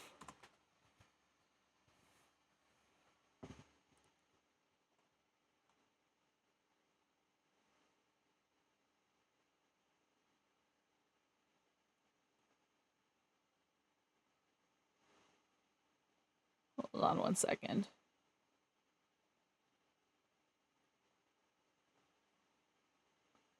Okay.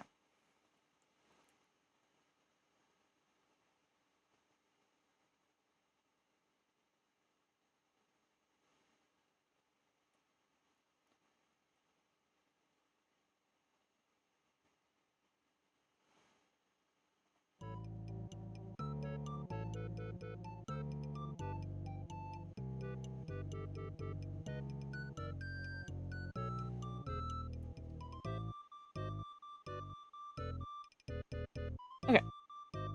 Sorry. Okay. Bum ba bum ba bum ba bum bum ba bum ba bum ba bum.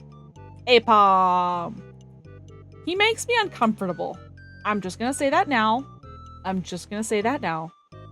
Long tail Pokemon. He makes me uncomfy. He just does.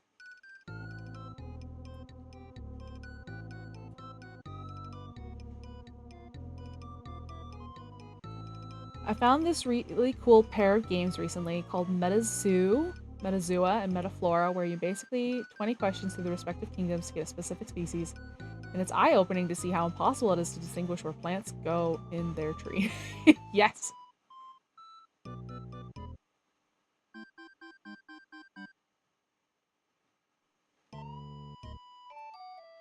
It is a simian Pokemon with a 3-fingered hand at the end of its tail. What?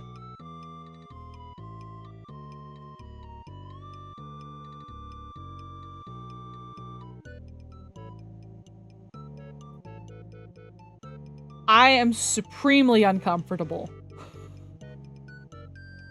I don't like him. We're not going to spend a lot of time on him because he makes me uncomfy. I would feel so much better if the hand was, like, actually hand-shaped and not this, like, flesh orb.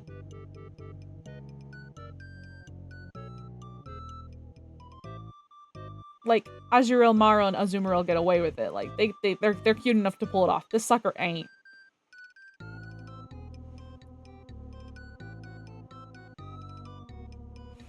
Okay. Its tail is so powerful that it can be used to grab a tree branch and hold itself up in the air. It lives atop tall trees. When leaping from branch to branch, it deftly uses its tail for balance. It uses its tail to hang on to tree branches. It uses its momentum to swing from one branch to another. Apom's tail ends in a hand-like appendage that can be cleverly manipulated. However, because the Pokemon uses its tail so much, its real hands have become rather clumsy. Its tail ends with a dexterous hand-like appendage. However, because it uses its tail so much, Apom's real hands have become rather clumsy. It lives atop tall trees. Its tail is so powerful. It uses its tail to pluck fruits that are out of reach. Its tail is more adept than its real hands. It lives atop giant trees. It wraps its tail around a branch so it won't fall off while it is asleep. Ipom's hand looks like Hut Udders. Thank you. That's exactly it.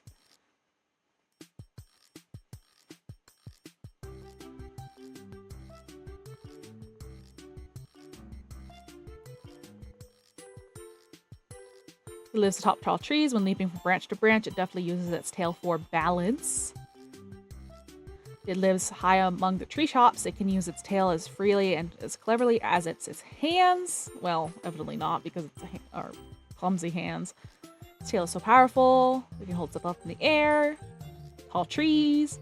lives high among the treetops. It can use its tail as freely and as cleverly as its hands. Maybe some of them have bad normal hands, and some of them are better. Its tail is so powerful that it can be used to grab a tree branch and hold itself up in the air.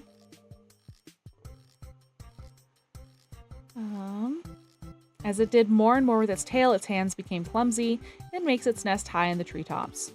It searches for prey from the tops of trees. When it spots its favorite food, found sweet, Apom gets excited and pounces. It uses its tail to pluck fruits that are out of reach. Its tail is more adept than its real hands. I think it's the red tips, yeah. Apom. This treetop dweller possesses a tail as dexterous as a hand. Ancient writings describe this Pokemon as a one-armed oddity. Lives atop trees. Its tail moves with greater dexterity than its hands. I don't like him. I don't like him. He freaks me out. Makes me uncomfy.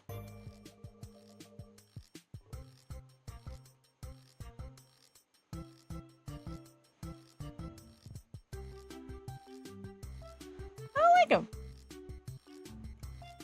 He's a little freak. This should never have been conceived.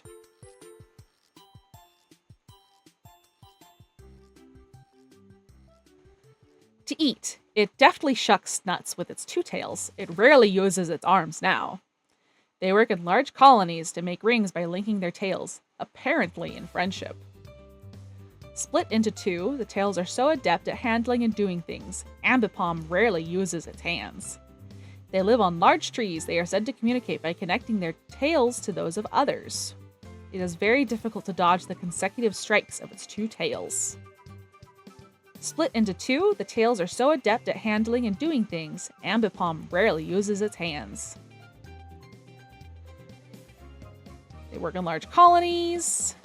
Deftly shucks nuts. Large colonies. Deftly shucks nuts. In their search for comfortable trees, they get into territorial disputes with groups of Pessimian. They win about half of the time. It uses its tails for everything. If it wraps both of its tails around you and gives you a squeeze, that's proof it really likes you. I'd rather it didn't. To eat, it deftly shucks nuts with its two tails. It rarely uses its arms now. Friendship. To affirm their kinship, members of the species will form a ring by linking their newly doubled tails together. On rare occasions, humans have been accepted into such rings. You know,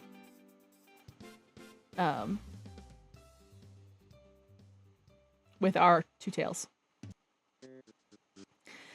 They live in large trees. They are said to communicate by connecting their tails to those of others. Split into two, their tails are so adept at handling things that Ambipom rarely uses its hands.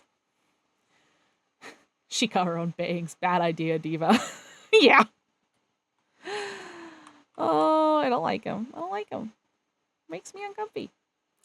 Throw it in with Mankey and be done, unless there's another with a weird tail. Boom, ba-doom.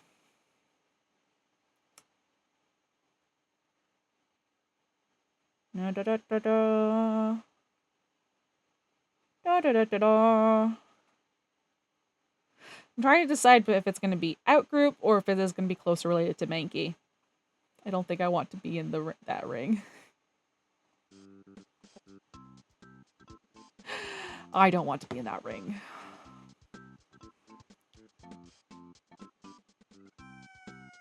Yeah, we'll just shove him in with Mankey.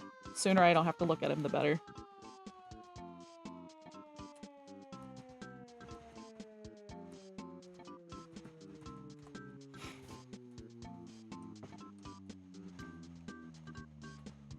Eye bleach. Perfection. I'm just gonna look at him for a few more moments.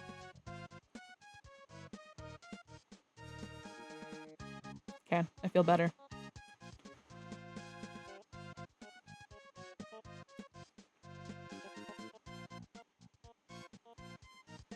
Seed Pokemon.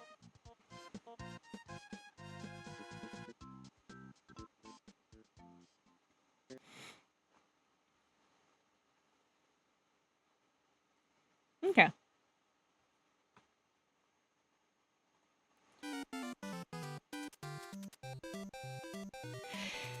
It may drop out of the... Yeah, Sunkern.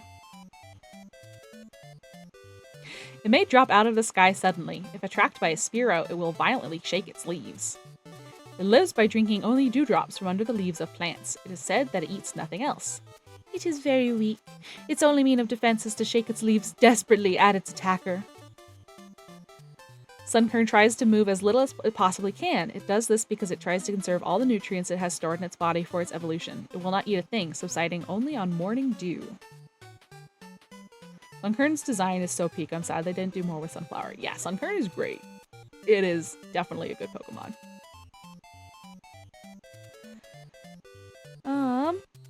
It lives by drinking only dewdrops from under the leaves of plants. It is said that it eats nothing less. Suddenly falls out of the sky in the morning. 1 year after a cold summer, their population explodes. It may plummet from the sky. If attacked by a Spearow, it will violently shake its leaves.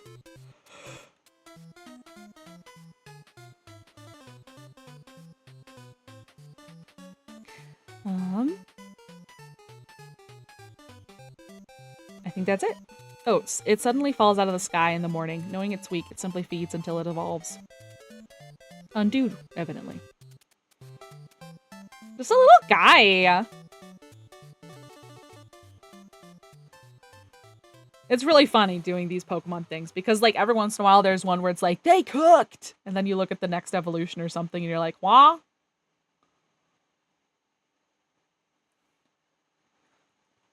Look at the little army. Doop-a-doop-a-doop-a-doop-a-doo.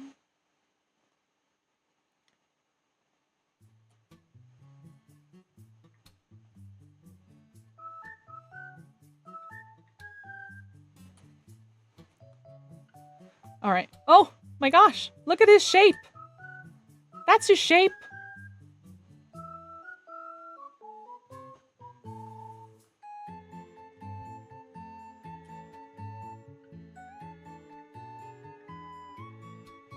Pillboy. Okay, Sunflora. I kind of wish they kept the stripes, made its face dark. I think that would help the design. Especially because sunflowers, like, once they're mature, they do have dark faces, you could say. I have a character who I designed her after a sunflower. I love her. She's great. She kills demons. And yeah, I made her dark because that's a sunflower seed. Anyway, I'm getting sidetracked again, which is funny because I took my ADHD meds, so you'd think I'd be less distracted, but alas. Oh my goodness, it closes its petals when it sleeps. That's cute. I like that.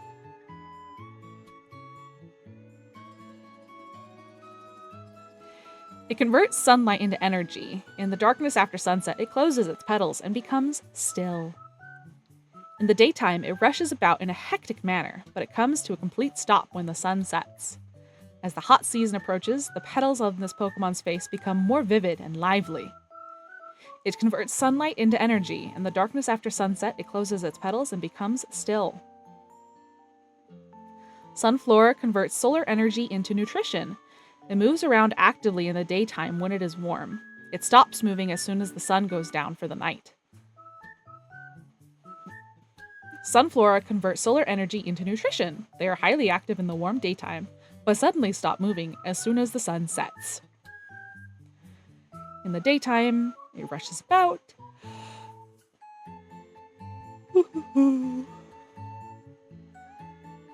It gets energy from warm sunlight and is known for its habit of moving in pursuit of it.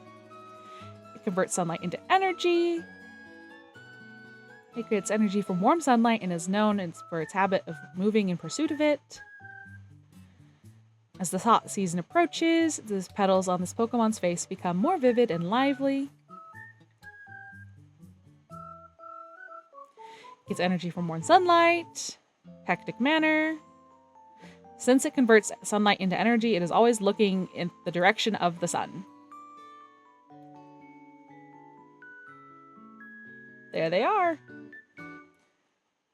Below some relative. Yeah. Well, here's the question. We can put it with Belosum, but I was actually thinking of putting it with Hoppip, Skiplup, and Jumpluff because of Sunkern.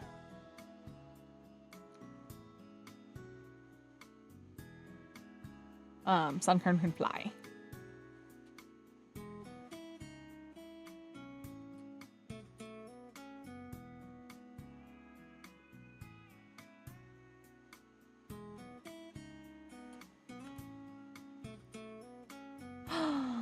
I just figured out, if I press the plus button, I don't have to right click and select it. It just creates the new node for me. Fantastic.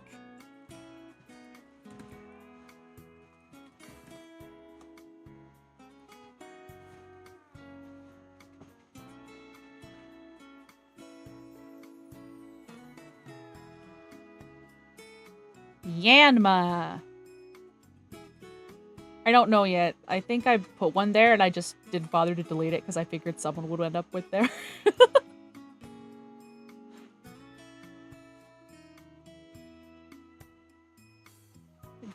Dragonfly. Shape. That's a new one. I don't know if I've seen that shape yet. I'm sure I have. I just didn't notice it. Let's scroll down to the bugs real quick. Brixit, I'm going to challenge you to be quiet until I say where I think it goes, and then you can be like, "You're wrong. You're so freaking wrong." Okay?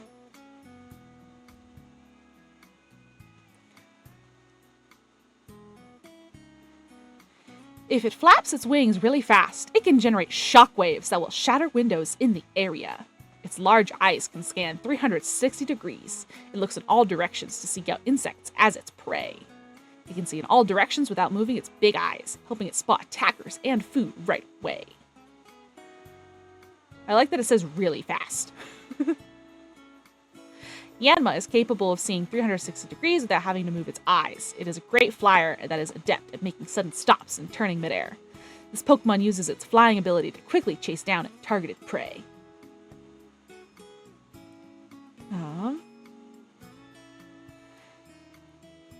It can hover in one spot by flapping its wings at high speed. It flits about to guard its territory. The first. That's pretty much true of dragonflies, yeah. By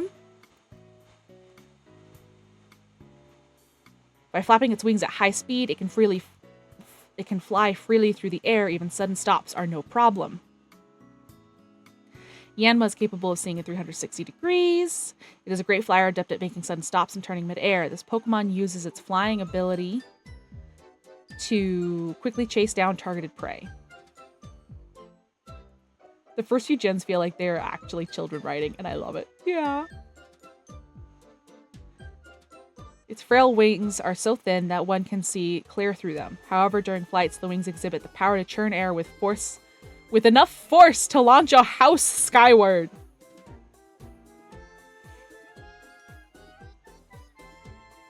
Yanma surveys its territory. It periodically stops to hover in place by flapping its wings at high speeds. It can be seen in all directions without moving its big eyes, helping it spot both attackers and prey right away.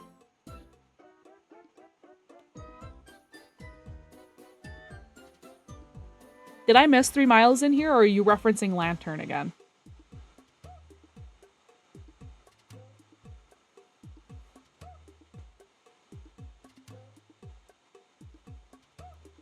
Reference, okay. I was like, 3 miles again in here? Okay.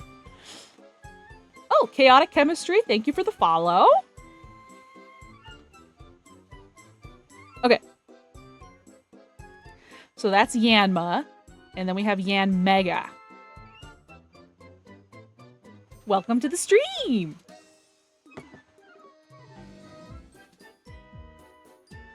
Okay. Yeah, well, my Pokemon actually has super impenetrable scales, so your Pokemon doesn't win, actually.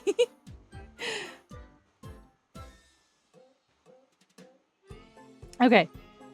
Yan Mega, you found me by the science tag. I'm glad! We're doing Pokemon science.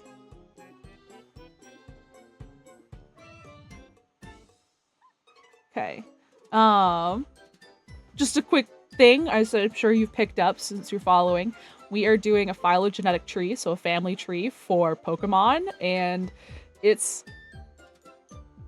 fun is the word I use usually, but sometimes it's painful. First person that found me naturally without me sharing or having Brixit share, so thank you. You're very welcome to be here. Okay. Yan Mega's evolution. By churning its wings, it creates shockwaves that inflict critical internal injuries to foes. Okay, so this guy whacks really hard. Its jaw power is incredible. That also tracks. It is adept at biting apart foes while flying at high speed. This six-legged Pokemon is easily capable of transporting an adult in flight. The wings on its tail help it stay balanced. The beat of its wings are so powerful that it accidentally dislodges full-grown trees when it takes off in flight. Oh my gosh! Why is he like this?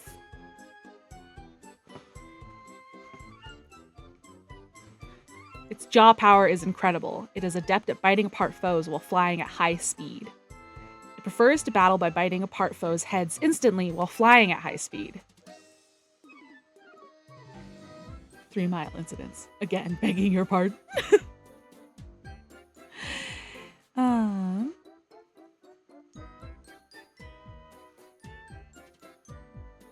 This six-legged Pokemon is easily capable of transporting an adult in flight. This thing has killed so many people. It has. This is definitely a predator of humans.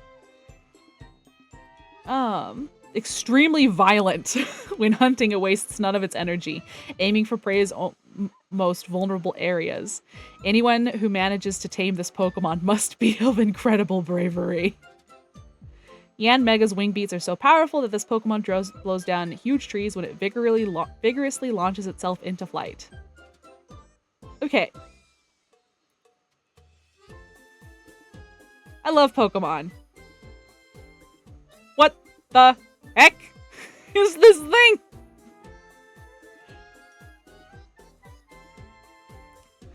Okay, so my thoughts of where we're gonna put this sucker. It's what they don't show in the games and anime. Yan Mega eating people. I don't know if your bug spray will cut it. It's like someone made a helicopter that looks like a bug. It's stronger than a helicopter because this thing uproots trees. Okay. Okay.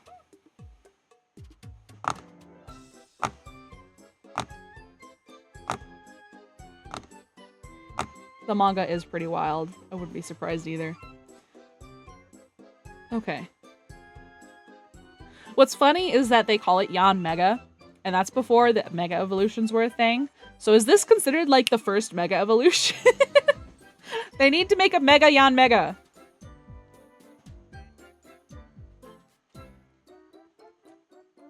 Okay. Now, if I were to just go off of vibes, I'd be tempted to put it with Scyther, but that actually makes no sense.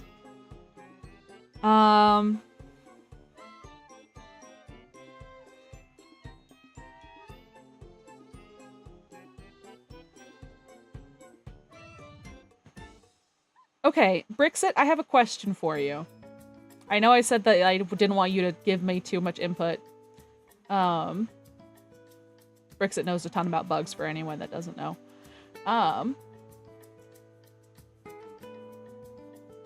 So it's flying. So I kind of want to go ahead and put it right. This is where I would put it. Or maybe I should put it here. I should...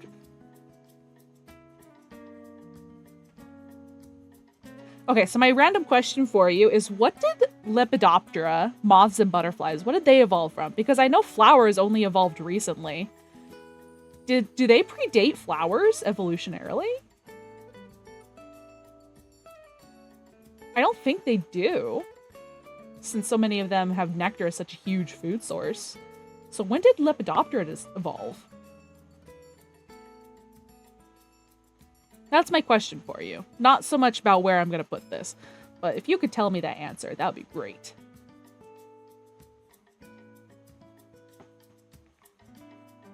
Lepidopterans evolved from something like caddisflies. That's their closest relative. Okay.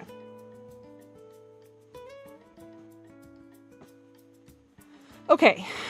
Yeah, I think I'm going to put it outside of most of our bugs. I'm cheating a little bit because I know dragonflies are older than butterflies and stuff.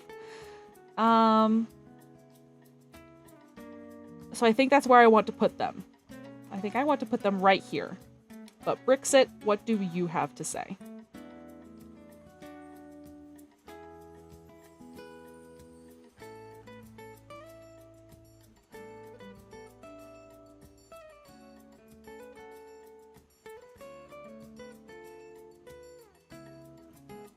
I'm sure Brixit is typing. Tippity tap, tippity tap. So many thoughts telling me that I'm wrong.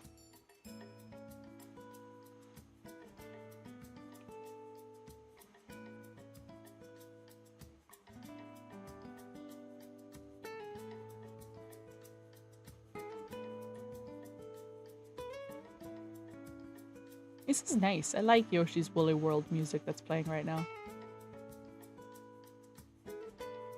Very chill. You would say you'd put a Basil to the Lediba pincer pair or Basil to the pincer scyther, the spot you have. Because dragonflies are like the oldest flying insect. Aha! I was pretty close.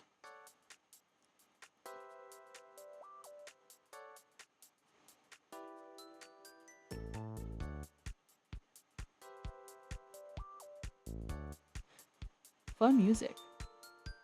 Okay. Oops.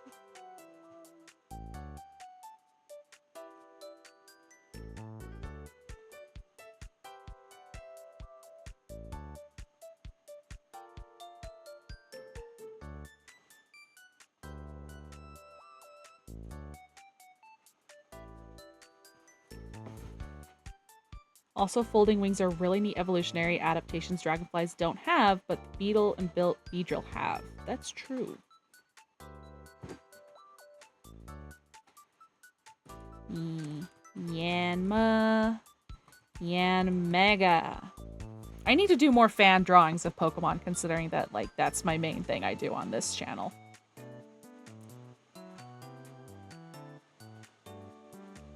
Whooper! Waterfish Pokemon. Freaking iconic perfection. I love him.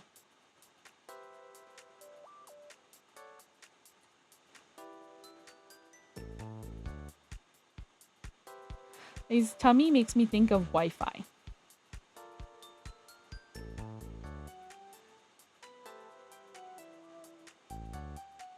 Little Wi-Fi guy. Move these things. He's just a little guy. He's just a little guy.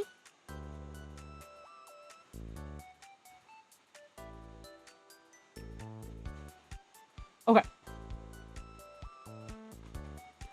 Whooper. Will evolve into either Quagsire or Clodsire. Both good choices. Oh, love those things. Okay, I was like, where do they need to move? I love them. If I was in charge of typing this guy, I would have typed Paldean as water poison and water ground and as water poison instead of poison poison ground.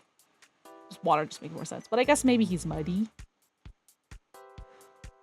Also, I just want to shout out this design.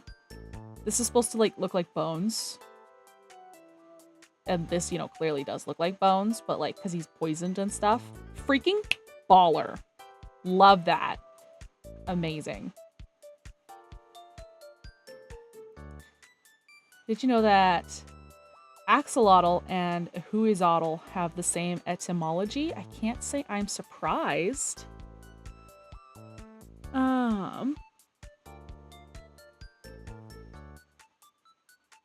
Ow.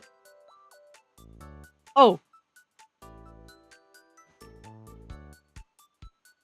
I hurt you. I'm sorry. I've never seen that word before in my life. How do I pronounce it?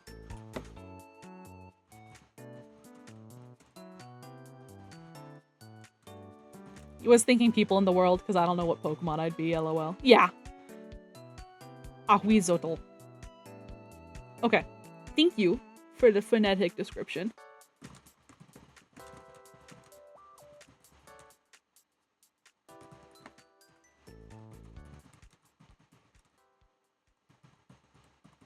You know I have. Yeah, but did you also know that I have the memory of a goldfish?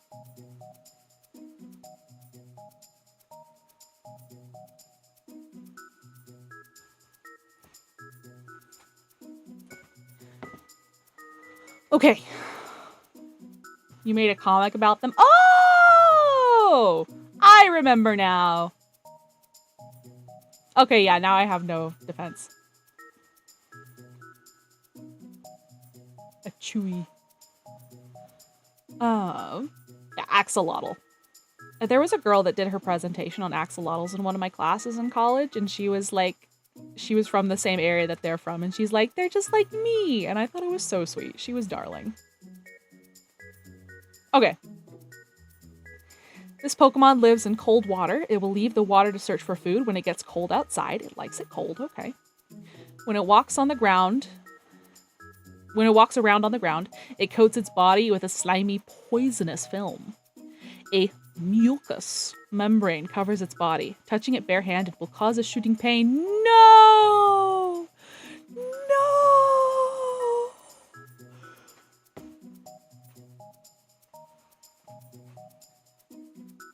I'm distraught.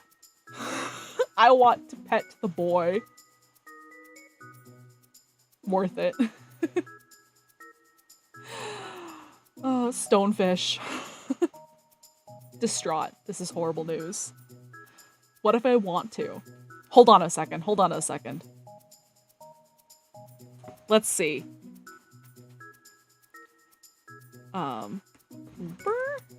Pokemon anime. I want to see if we can find anyone touching Brock!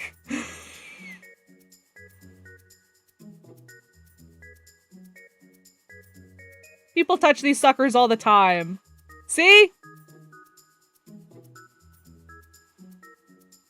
They're fine. You were kidnapped on Yanmega. What did you miss? Yanmega's terrifying. Oh my gosh. He's hurt.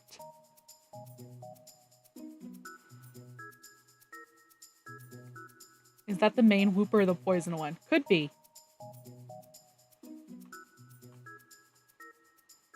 Let's see, which... He's skateboarding. Wait, where's the skateboarding one? Maybe the other ones probably don't blow houses away all the time either. Yeah. Where's the one on the skateboard? I've missed him.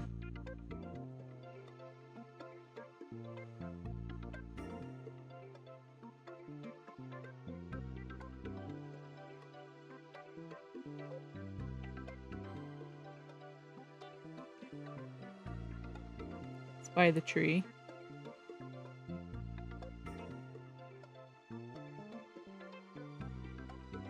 Up, up, up.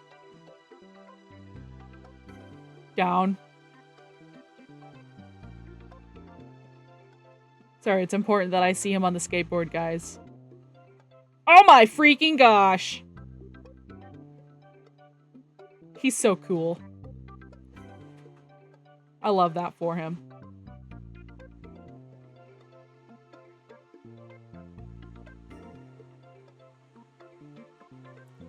What a guy. Welcome, Lutra. It's your boy, Wooper.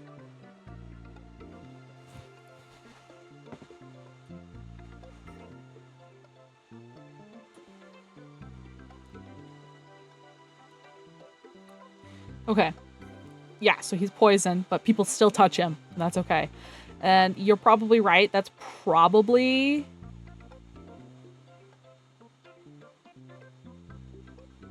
Oh, that's his Paldean form.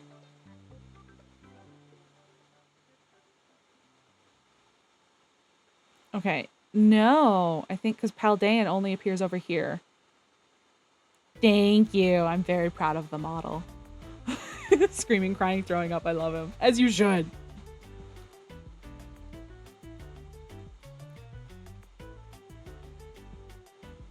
Okay.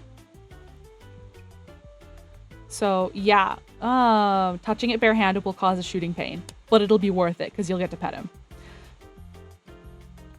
This Pokemon lives in cold water. It will leave the water to search for food when it gets cold outside.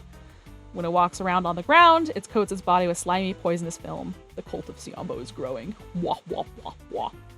My critters. My cryptids. Wooper usually lives in water. However, it occasionally comes out onto land in search of food. On land, it coats its body with a gooey, toxic film. Wooper usually lives in water, but comes out onto land seeking food occasionally. On land, they coat their bodies with gooey, toxic film. Slimy, poisonous film. This Pokemon lives in cold water, half burying itself in mud at the bottom to sleep. Me too, buddy. When the temperature cools in the evening, they emerge from the water to seek food along the shore. That's interesting, that it prefers the cold. When it walks around on the ground, it coats its body with slimy, poisonous film. Slimy, poisonous film to keep its skin from dehydrating. This Pokemon lives in cold water. It will leave the water to search for food when it gets cold outside. Oh, thank you for the follow. I read Alpha Sapphire's Apple software. Oh, but yes, thank you for the follow. Wooper usually lives in water. However, it occasionally comes out into land to search for food. On land, it coats its body in a gooey, toxic film. It's close enough, yeah, probably. When the temperature cools in the evening, they emerge from the water to seek food along the shore. A transparent mucus covers its body. Oh, here's where we get the Paldean. Oh, no, this is specific. Paldean is right there. Okay, that's good to know. Transparent mucus covers its body. Touching it barehanded will cause a tingling numbness. When it walks around on land, it coats its body in a slimy, poisonous film. So, regular Wooper still has the poisonous film. But he's a good boy. So, we're going to pet him anyway. Paldean Wooper. After losing a territorial struggle, Wooper began living on land. Okay. This Pokemon changed over time, developing in a poisonous film to protect its body. It's dangerous for Wooper to travel alone. They line up in groups of 3 or 4 and help each other as they walk around the wetlands. And when he hears it'll cause numbness, which means I'm safe. Safe-ish to touch. Because of himself in film, maybe he won't when he feels safe and wants pets. That's right, if it's an intentional secretion. Maybe he can control it. It's very dangerous for Woopers to travel alone. They travel in groups of 3 or 4 to help each other as they walk around the wetlands. Covers himself in movies. In film. But where the media? Oh, he's perfection. I love this. I love him. Okay. So what we have are 2 subspecies. He gets plot armor.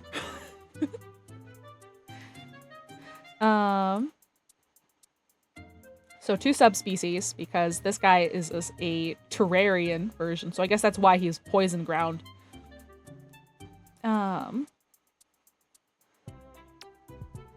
So I guess with how much poison they have, even when they're not in their poison type, maybe... Yeah, interesting, guys. Interesting, guys. Terrestrial. Not terrarian. Sorry.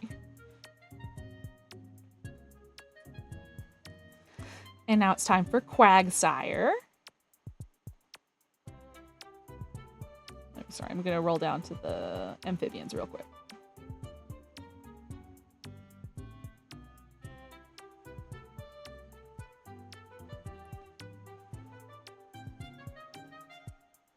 Yeah, here's our amphibians. It's like peak gaming. We are to acquire the sire.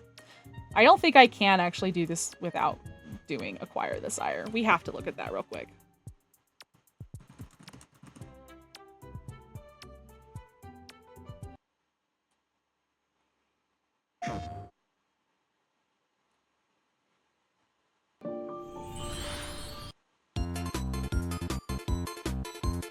Look at him. Actually, I don't know full screen. You guys can see it when I do full screen.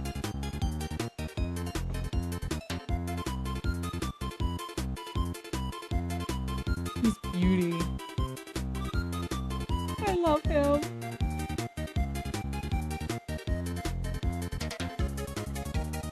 Look at him dance.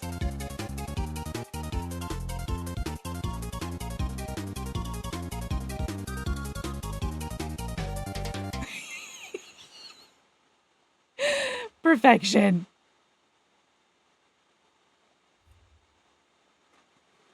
Okay. Quagsire. You've never seen that before? I'm so glad. I leave for 2 minutes to check on someone. What did I come back to?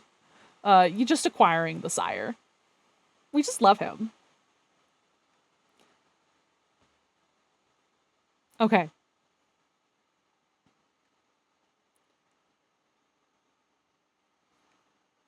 I totally went right past the descriptions. Okay. Oh, I love them. This carefree Pokemon has an easygoing nature. While swimming, it always bumps into boat holes. Due to its relaxed and carefree attitude, it often bumps its head on boulders and boat holes as it swims. Its body is always slimy. It often hangs its head on the river bottom as it swims, but seems to not care. Mood. Except I would care, I'd cry. But that's how I want to be. Quagsire hunts for food by leaving its mouth wide open in the water and waiting for its prey to blunder in unaware.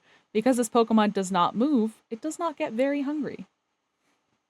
He's very stupid, and we love this for him. A Quagsire hunts by leaving its mouth wide open in the water. It does not get very hungry. Due to its relaxed and carefree attitude, it often bumps its head on boulders and boat holes as it swims. Oh, Twitch chat censorship strikes again. Poor Brixit. It has a sluggish nature. It lies on the river's bottom, waiting for prey to stray into its mouth. Oh, I forgot to turn the music back on. There we go. A dim-witted Pokemon. It doesn't care if it bumps its head into boats or rocks while swimming. Does he qualify as an ambush predator or a filter feeder? He doesn't have a filter. So I'd say he falls more along the lines of ambush predator.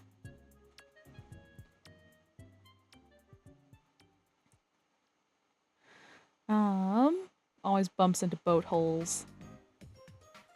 It has a sluggish nature. Quagsire hunts for food by leaving its mouth wide open. Its body is always slimy. It often bangs its head on river bottoms as it swims, but does not seem to care. Carefree Pokemon has an easygoing nature. While swimming, it always bumps into boat holes. Oh my gosh! Look, it's a little baby! Oh, I love that. Poliwag relative. Yeah. And then Clodsire.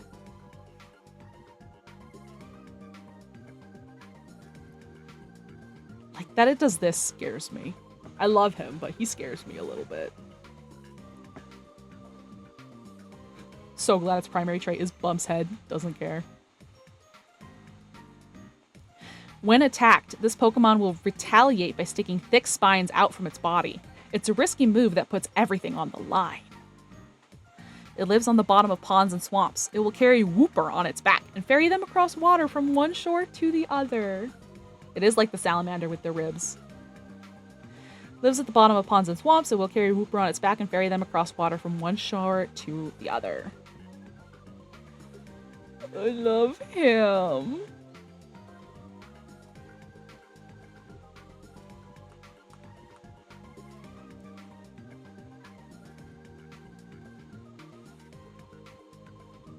He's perfection.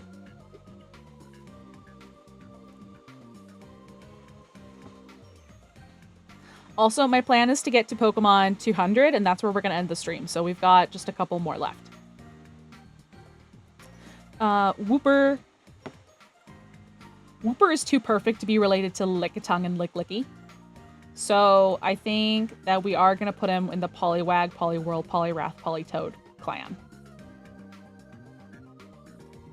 Why do amphibians do that so much? There's the hairy frogs, and then those salamanders. They just... bones. They talk to me or my son or my son or my son or my son or my daughter ever again.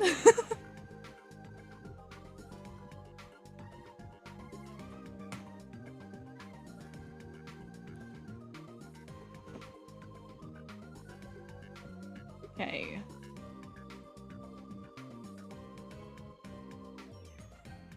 Wooper. Quagsire. Clodsire. Boom.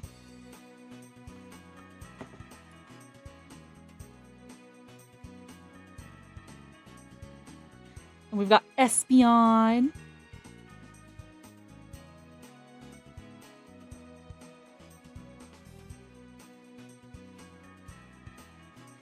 It uses the fine hair that covers its body to sense air currents and predict its enemies' actions. By reading air currents, it can predict things such as the weather or its foe's next move. Interesting. She's good. The tip of its forked tail quivers when it's predicting its opponent's next move. It uses the fine hair covering its body to sense air currents and predicts its enemy's actions. Espeon is extremely loyal to any trainer it considers to be worthy. It is said that this Pokemon develops its precognitive powers to protect its trainer from harm. And Espeon is extremely loyal to any trainer it considers to be worthy. It is said to have developed precognitive powers to protect its trainer from harm. It has fur that has the look and feel of velvet. The orb on its forehead glows when it uses Psycho Power. Its fur is so sensitive it can sense minute shifts in the air and predict the weather. It uses the fine hair that covers its body to sense air currents and predicts enemies' actions. It is so sensitive it can sense minute shifts in the air and predict the weather. The tip of its forked tail quivers when it is predicting its opponent's next move. Espeon is extremely loyal to any trainer it considers to be worthy. It is said that this Pokemon developed its precognitive powers to predict its trainer from harm. It can instantaneously sense its opponent's movements by feeling air currents with its fine fur. It does evolve with high friendship. It unleashes psychic power from the orb on its head. When its power is exhausted, the orb grows dull and dark. Oh, baby. Although it originally had no powers at all, people say that its precognitive faculties were awakened by its need to protect itself. Psychic powers builds up in the orb on its forehead. Espeon is not good at battling at night. Interesting. By reading the air currents, it can predict things such as the weather or its foe's next move. It unleashes psychic power from the orb on its head. When the power is exhausted, the orb grows dull and dark. Wields arcane power with which it can predict the weather and even people's thoughts. When bathed in sunshine, the scarlet orb on its brow glows and builds energy. Solar-powered psychic energy. The tip of its forked tail quivers when it is predicting the enemy's next move. It does have to be evolved during the day, that's true. Uses the fine fur on its body to predict the weather as well as its foe's thoughts. By reading air currents, it can predict things such as the weather or its foe's next move. I love the implications that people like vibrate according to their thoughts to make these little airwaves it can sense. So cute. Tuning dork. Yes, and let's scroll down to where we have Eevee.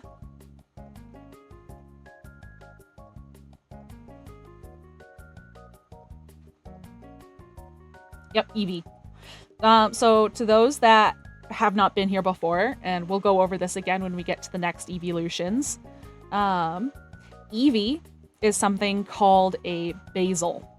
It is the outgroup to Carnivora, because if you like, there's a lot of discourse about what is Eevee, because Eevee looks like a fox. Espeon, you can't tell me this isn't a cat, because I didn't want to write every single evolution. That's why Eevee is just there as Eevee. But what's Umbreon? I've seen people say Umbreon is clearly a dog. Glaceon meows. And they like, what are they? What is the Eevee line? The answer is none. It is basal. It evolved before those. But those animals retained those traits. So the common ancestor of Carnivora was like Eevee, in that it didn't fit super well into any of the categories we now have. Those categories specialized in different lineages. So we have like a cat lineage, and we have a dog lineage. So yeah, here we have our cats, and here we have our dogs. Eevee is outside the group. It is the basal Carnivora. It's none of the above. That's what we determined. And honestly, I love it. I really like it. I think it makes a lot of sense for Eevee to be a basal carnivore.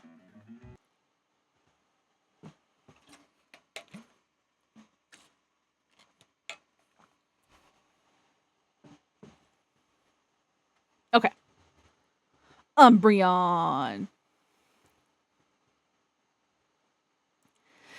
When agitated, this Pokemon protects itself by spraying poisonous sweat from its pores.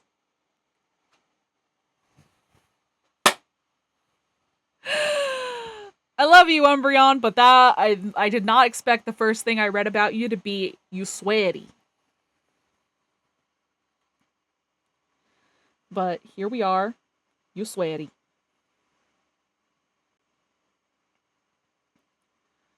Okay.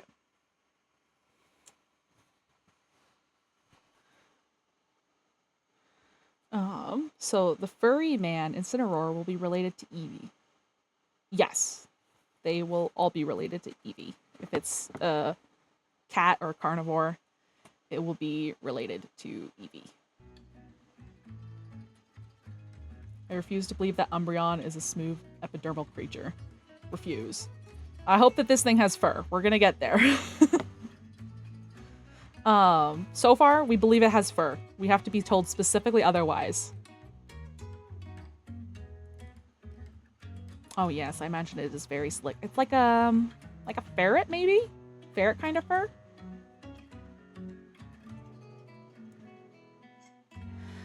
When darkness falls, the rings on its body begin to glow, striking fear in the hearts of anyone nearby. On the night of a full moon, or when it gets excited, the ring patterns on its body glow yellow. When agitated, this Pokemon protects itself by spraying poisonous sweat from its pores. Do seals have fur? Smooth Umbreon. Bad. Polecat Umbreon. What? Oh, like a polecat. Yes. Do seals have fur?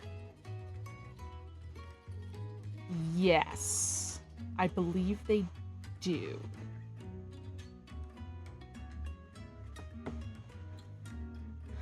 Umbreon evolved as an exposure to the moon's waves. It hides silently in darkness and waits for its foes to make a move. The rings on its body glow when it leaps to attack. Umbreon evolves... Okay, when darkness falls, the rings on its body begin to glow. When agitated, this Pokemon protects itself by spraying poisonous sweat from its pores.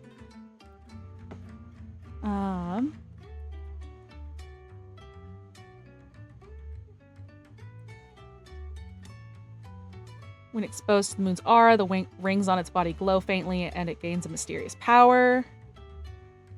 The light of the moon changed Eevee's genetic structure. No, it didn't! I refuse! Well, unless you're saying epigenetic structure, in which case, yes. Yes, it did. It lurks in darkness for prey. Exposed to the moon's aura, the rings on its body glow faintly, and it's filled with mysterious power. Umbreon evolved as a result of exposure to the moon's waves. It hides silently in darkness and waits for its foes to make a move. The rings on its body glow when it leaps to attack.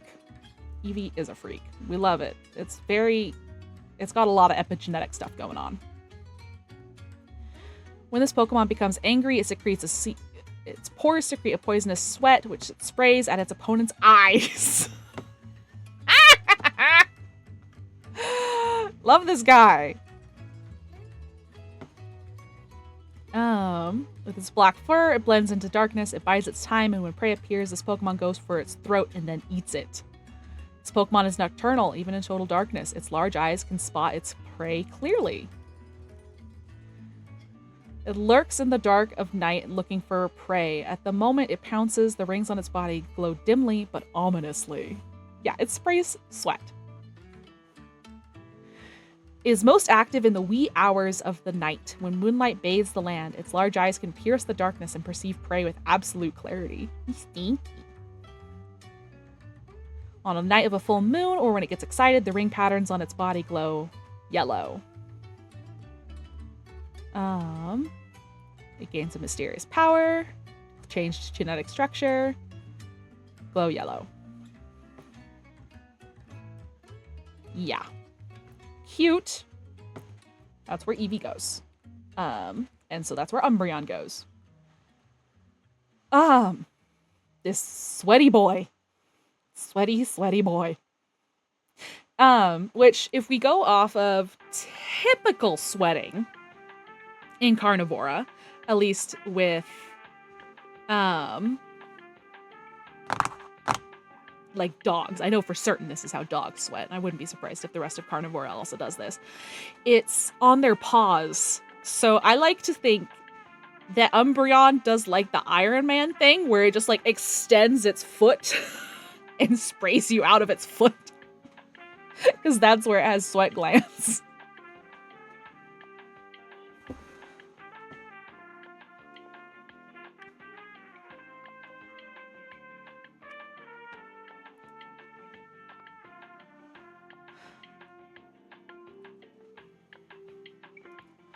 Poison spray.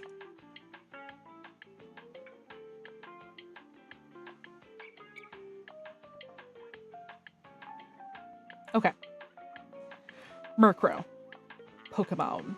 He's a hat. Let's scroll to the birds real quick so you guys can be looking at the birds and thinking about where it goes while I read about it.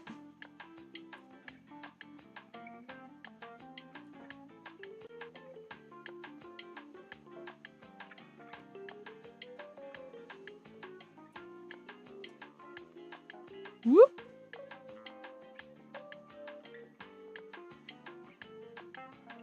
Here's the birds. All of them. Okay. Murkrow turns into Haunchcrow.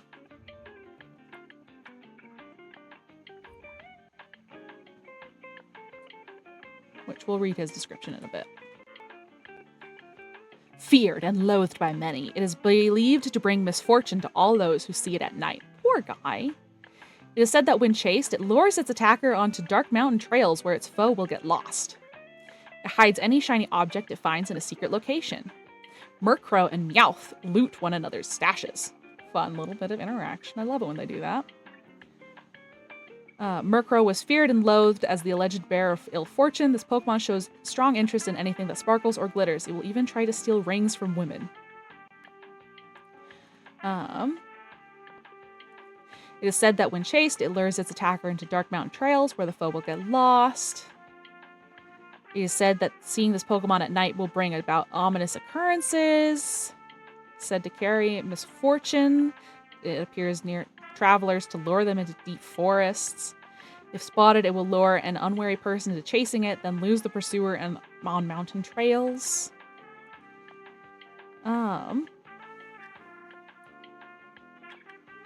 It hides any shiny object it finds in a secret location. Murkrow and Meowth loot one another's stashes. Murkrow is feared and loathed as the alleged bearer of ill fortune.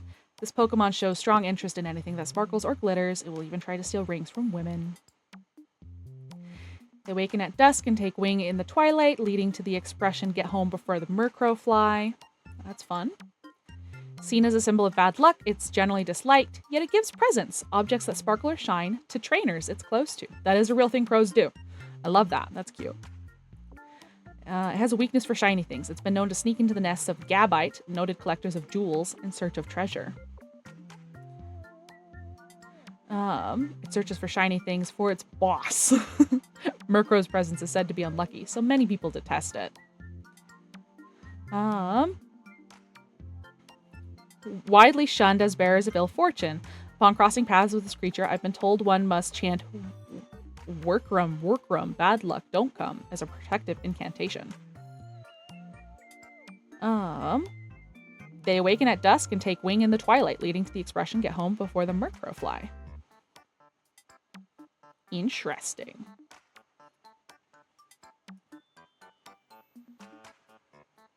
He's a magpie, but nocturnal. Honchcrow.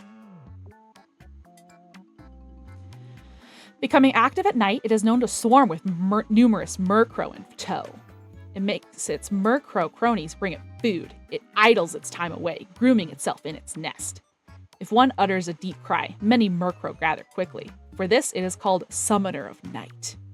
It is merciless by nature. It is said that it never forgives the mistakes of any of its Murkrow followers. If one utters a deep cry, many Murkrow gather quickly. For this, it is called Summoner of the Night. Where have we seen this before? Politoad. A single cry from this nocturnal Pokemon, and more than 100 of its Murkrow cronies will assemble. He's head honcho. He's a mob boss.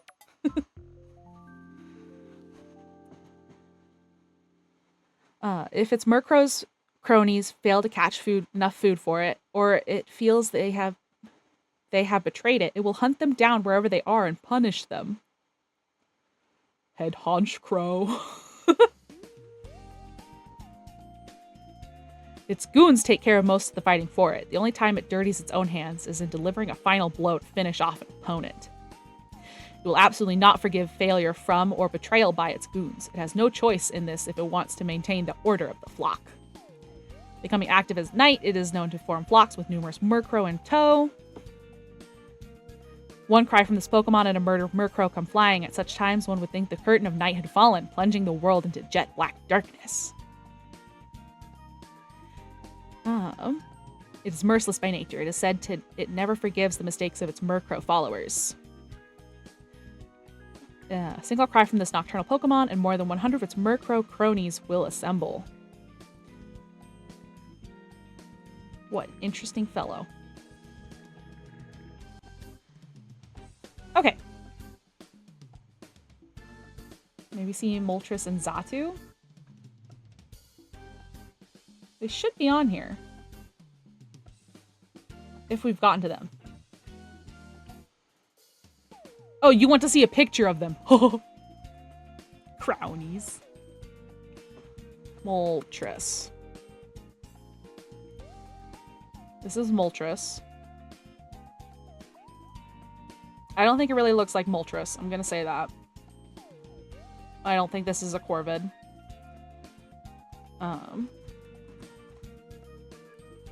I also don't think this is a Corvid.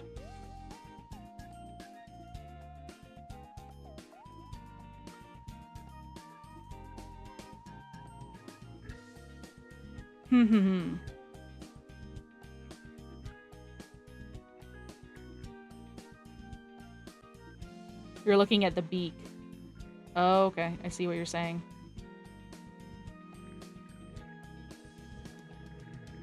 He's so sad. He's getting bullied. Oh, Vileplume. Let's look at Doduo again. I think it's one of the side Moltres, but I don't know which is more basal. Oh my gosh! Look at this plush! I love it.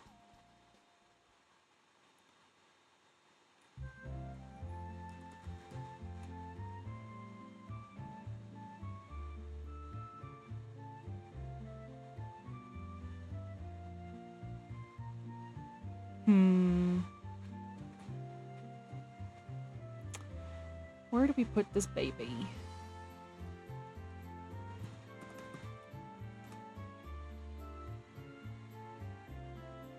Honestly, a part of me is tempted to put it just right here with Pidgey. I don't know why.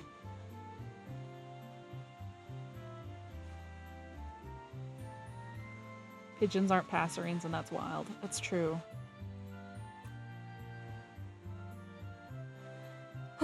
Let's look at the feet. Okay, those are bird feet. Fluffy tail. Oh my gosh, it looks like he's riding a witch's broom. That's why they did him this way. That looks like a broom.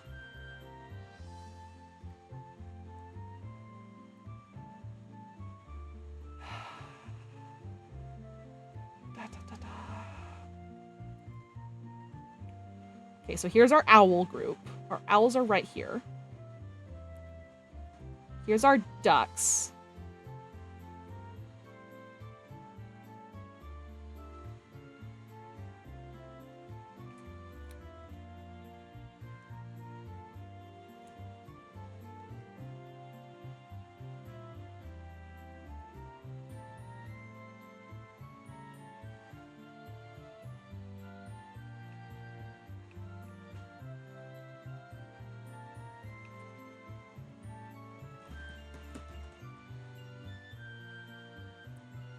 Moltres sometimes has a hooked beak.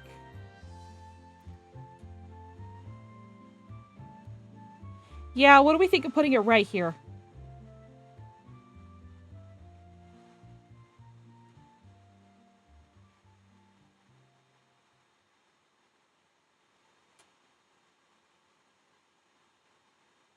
Syndactyly?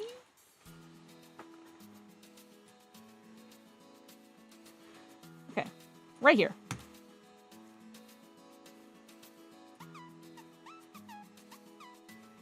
Come on.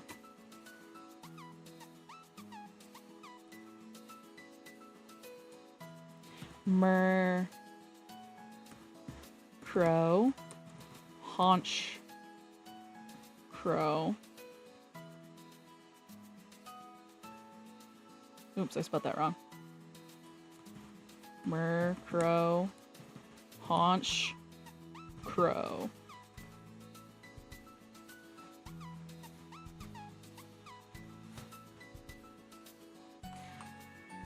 Okay.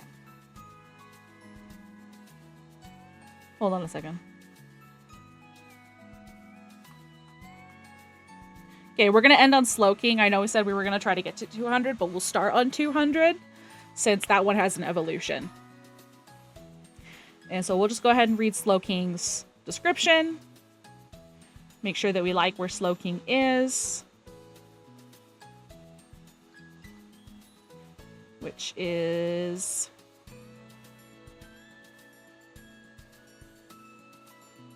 somewhere?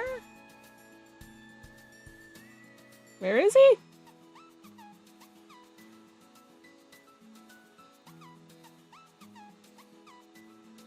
I could have sworn he was right here. Did we determine he was a mammalian? I thought he was an amphibian. Oh, yep, we put him over here. We determined he was related to Lapras.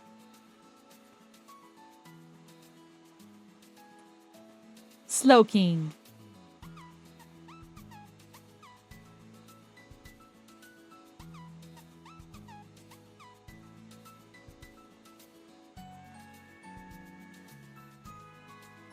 Love this guy. Because he has ears. That's right. He has ears. That was the big thing. So he's not an amphibian. He's got ears.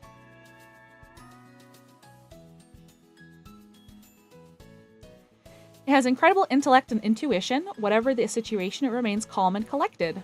When its head was bitten, toxins entered Slowpoke's head and unlocked an extraordinary power. Every time it yawns, Shelder injects more poison into it. The poison makes it more intelligent. It has incredible intellect and intuition. Whatever the situation, it remains calm and collected. Slowking undertakes research every day in an effort to solve the mysteries of the world. However, this Pokemon apparently forgets everything it has learned if the Shelder on its head comes off.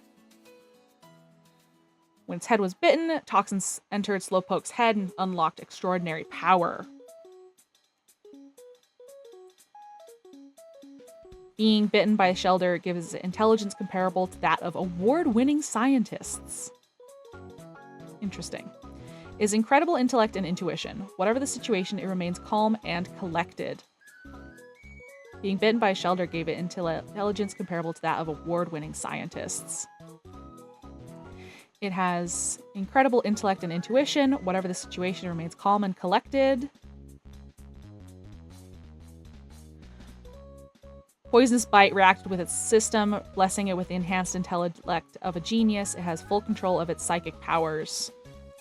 This Pokemon is so famed for its intellect that a proverb still persists in some regions. When in doubt, ask a Slowking. It is constantly coming up with new ideas that it would change the world, but as soon as it hits upon a new idea, it forgets it. It's called the Sage of the Sea. It engages in a battle of wits with Oranguru, but the result is usually a draw. Miraculously, this former Slowpoke's latent intelligence was drawn out when Shelder poison raced through its brain. ADHD king. The fact that many Pokemon are proven to be just as intelligent as humans? Yeah. It's interesting. Slowking can solve any problem presented to it, but no one can understand a thing Slowking says.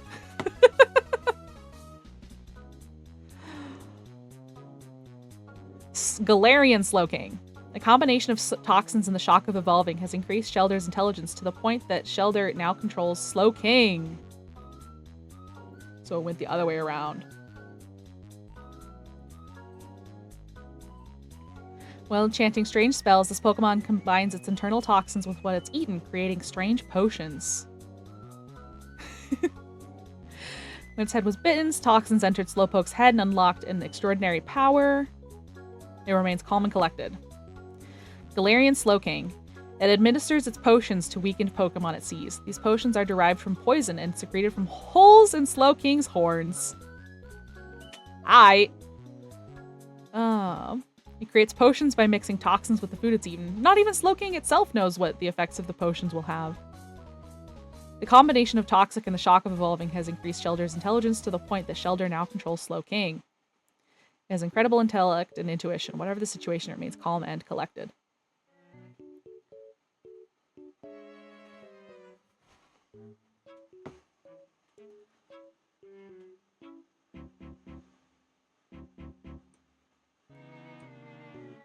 Just uses weak Pokemon as guinea pigs. I guess it does.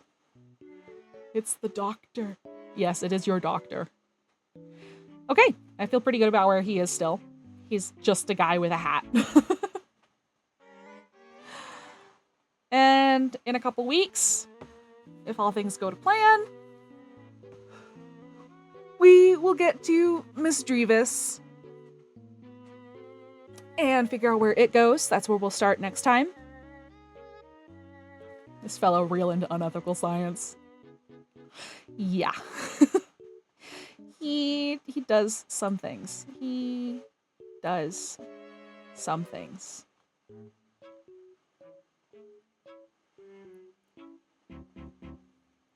Boop, boop, boop. Thank you so much for coming, Luchasoul. I'm glad you enjoyed it. I thought you might find it interesting. So, thank you all for coming. It's been a blast having you all here. And everybody have a good Saturday. Go take care. Maybe get some sun. In the Northern Hemisphere, it's warming up. So if that's where you are, that's good for you.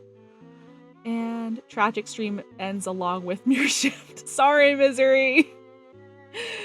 I'm trying to be better about uploading the VODs in a timely manner. So if anybody missed some of the stream, you can always go back, see any parts that you missed. Unfortunately, I forgot to record any of Gen 1, so it's all gone. But I've been recording Gen 2, so we have Gen 2. Okay. I love you all. Everybody have a good day. And I think I hear a certain someone coming.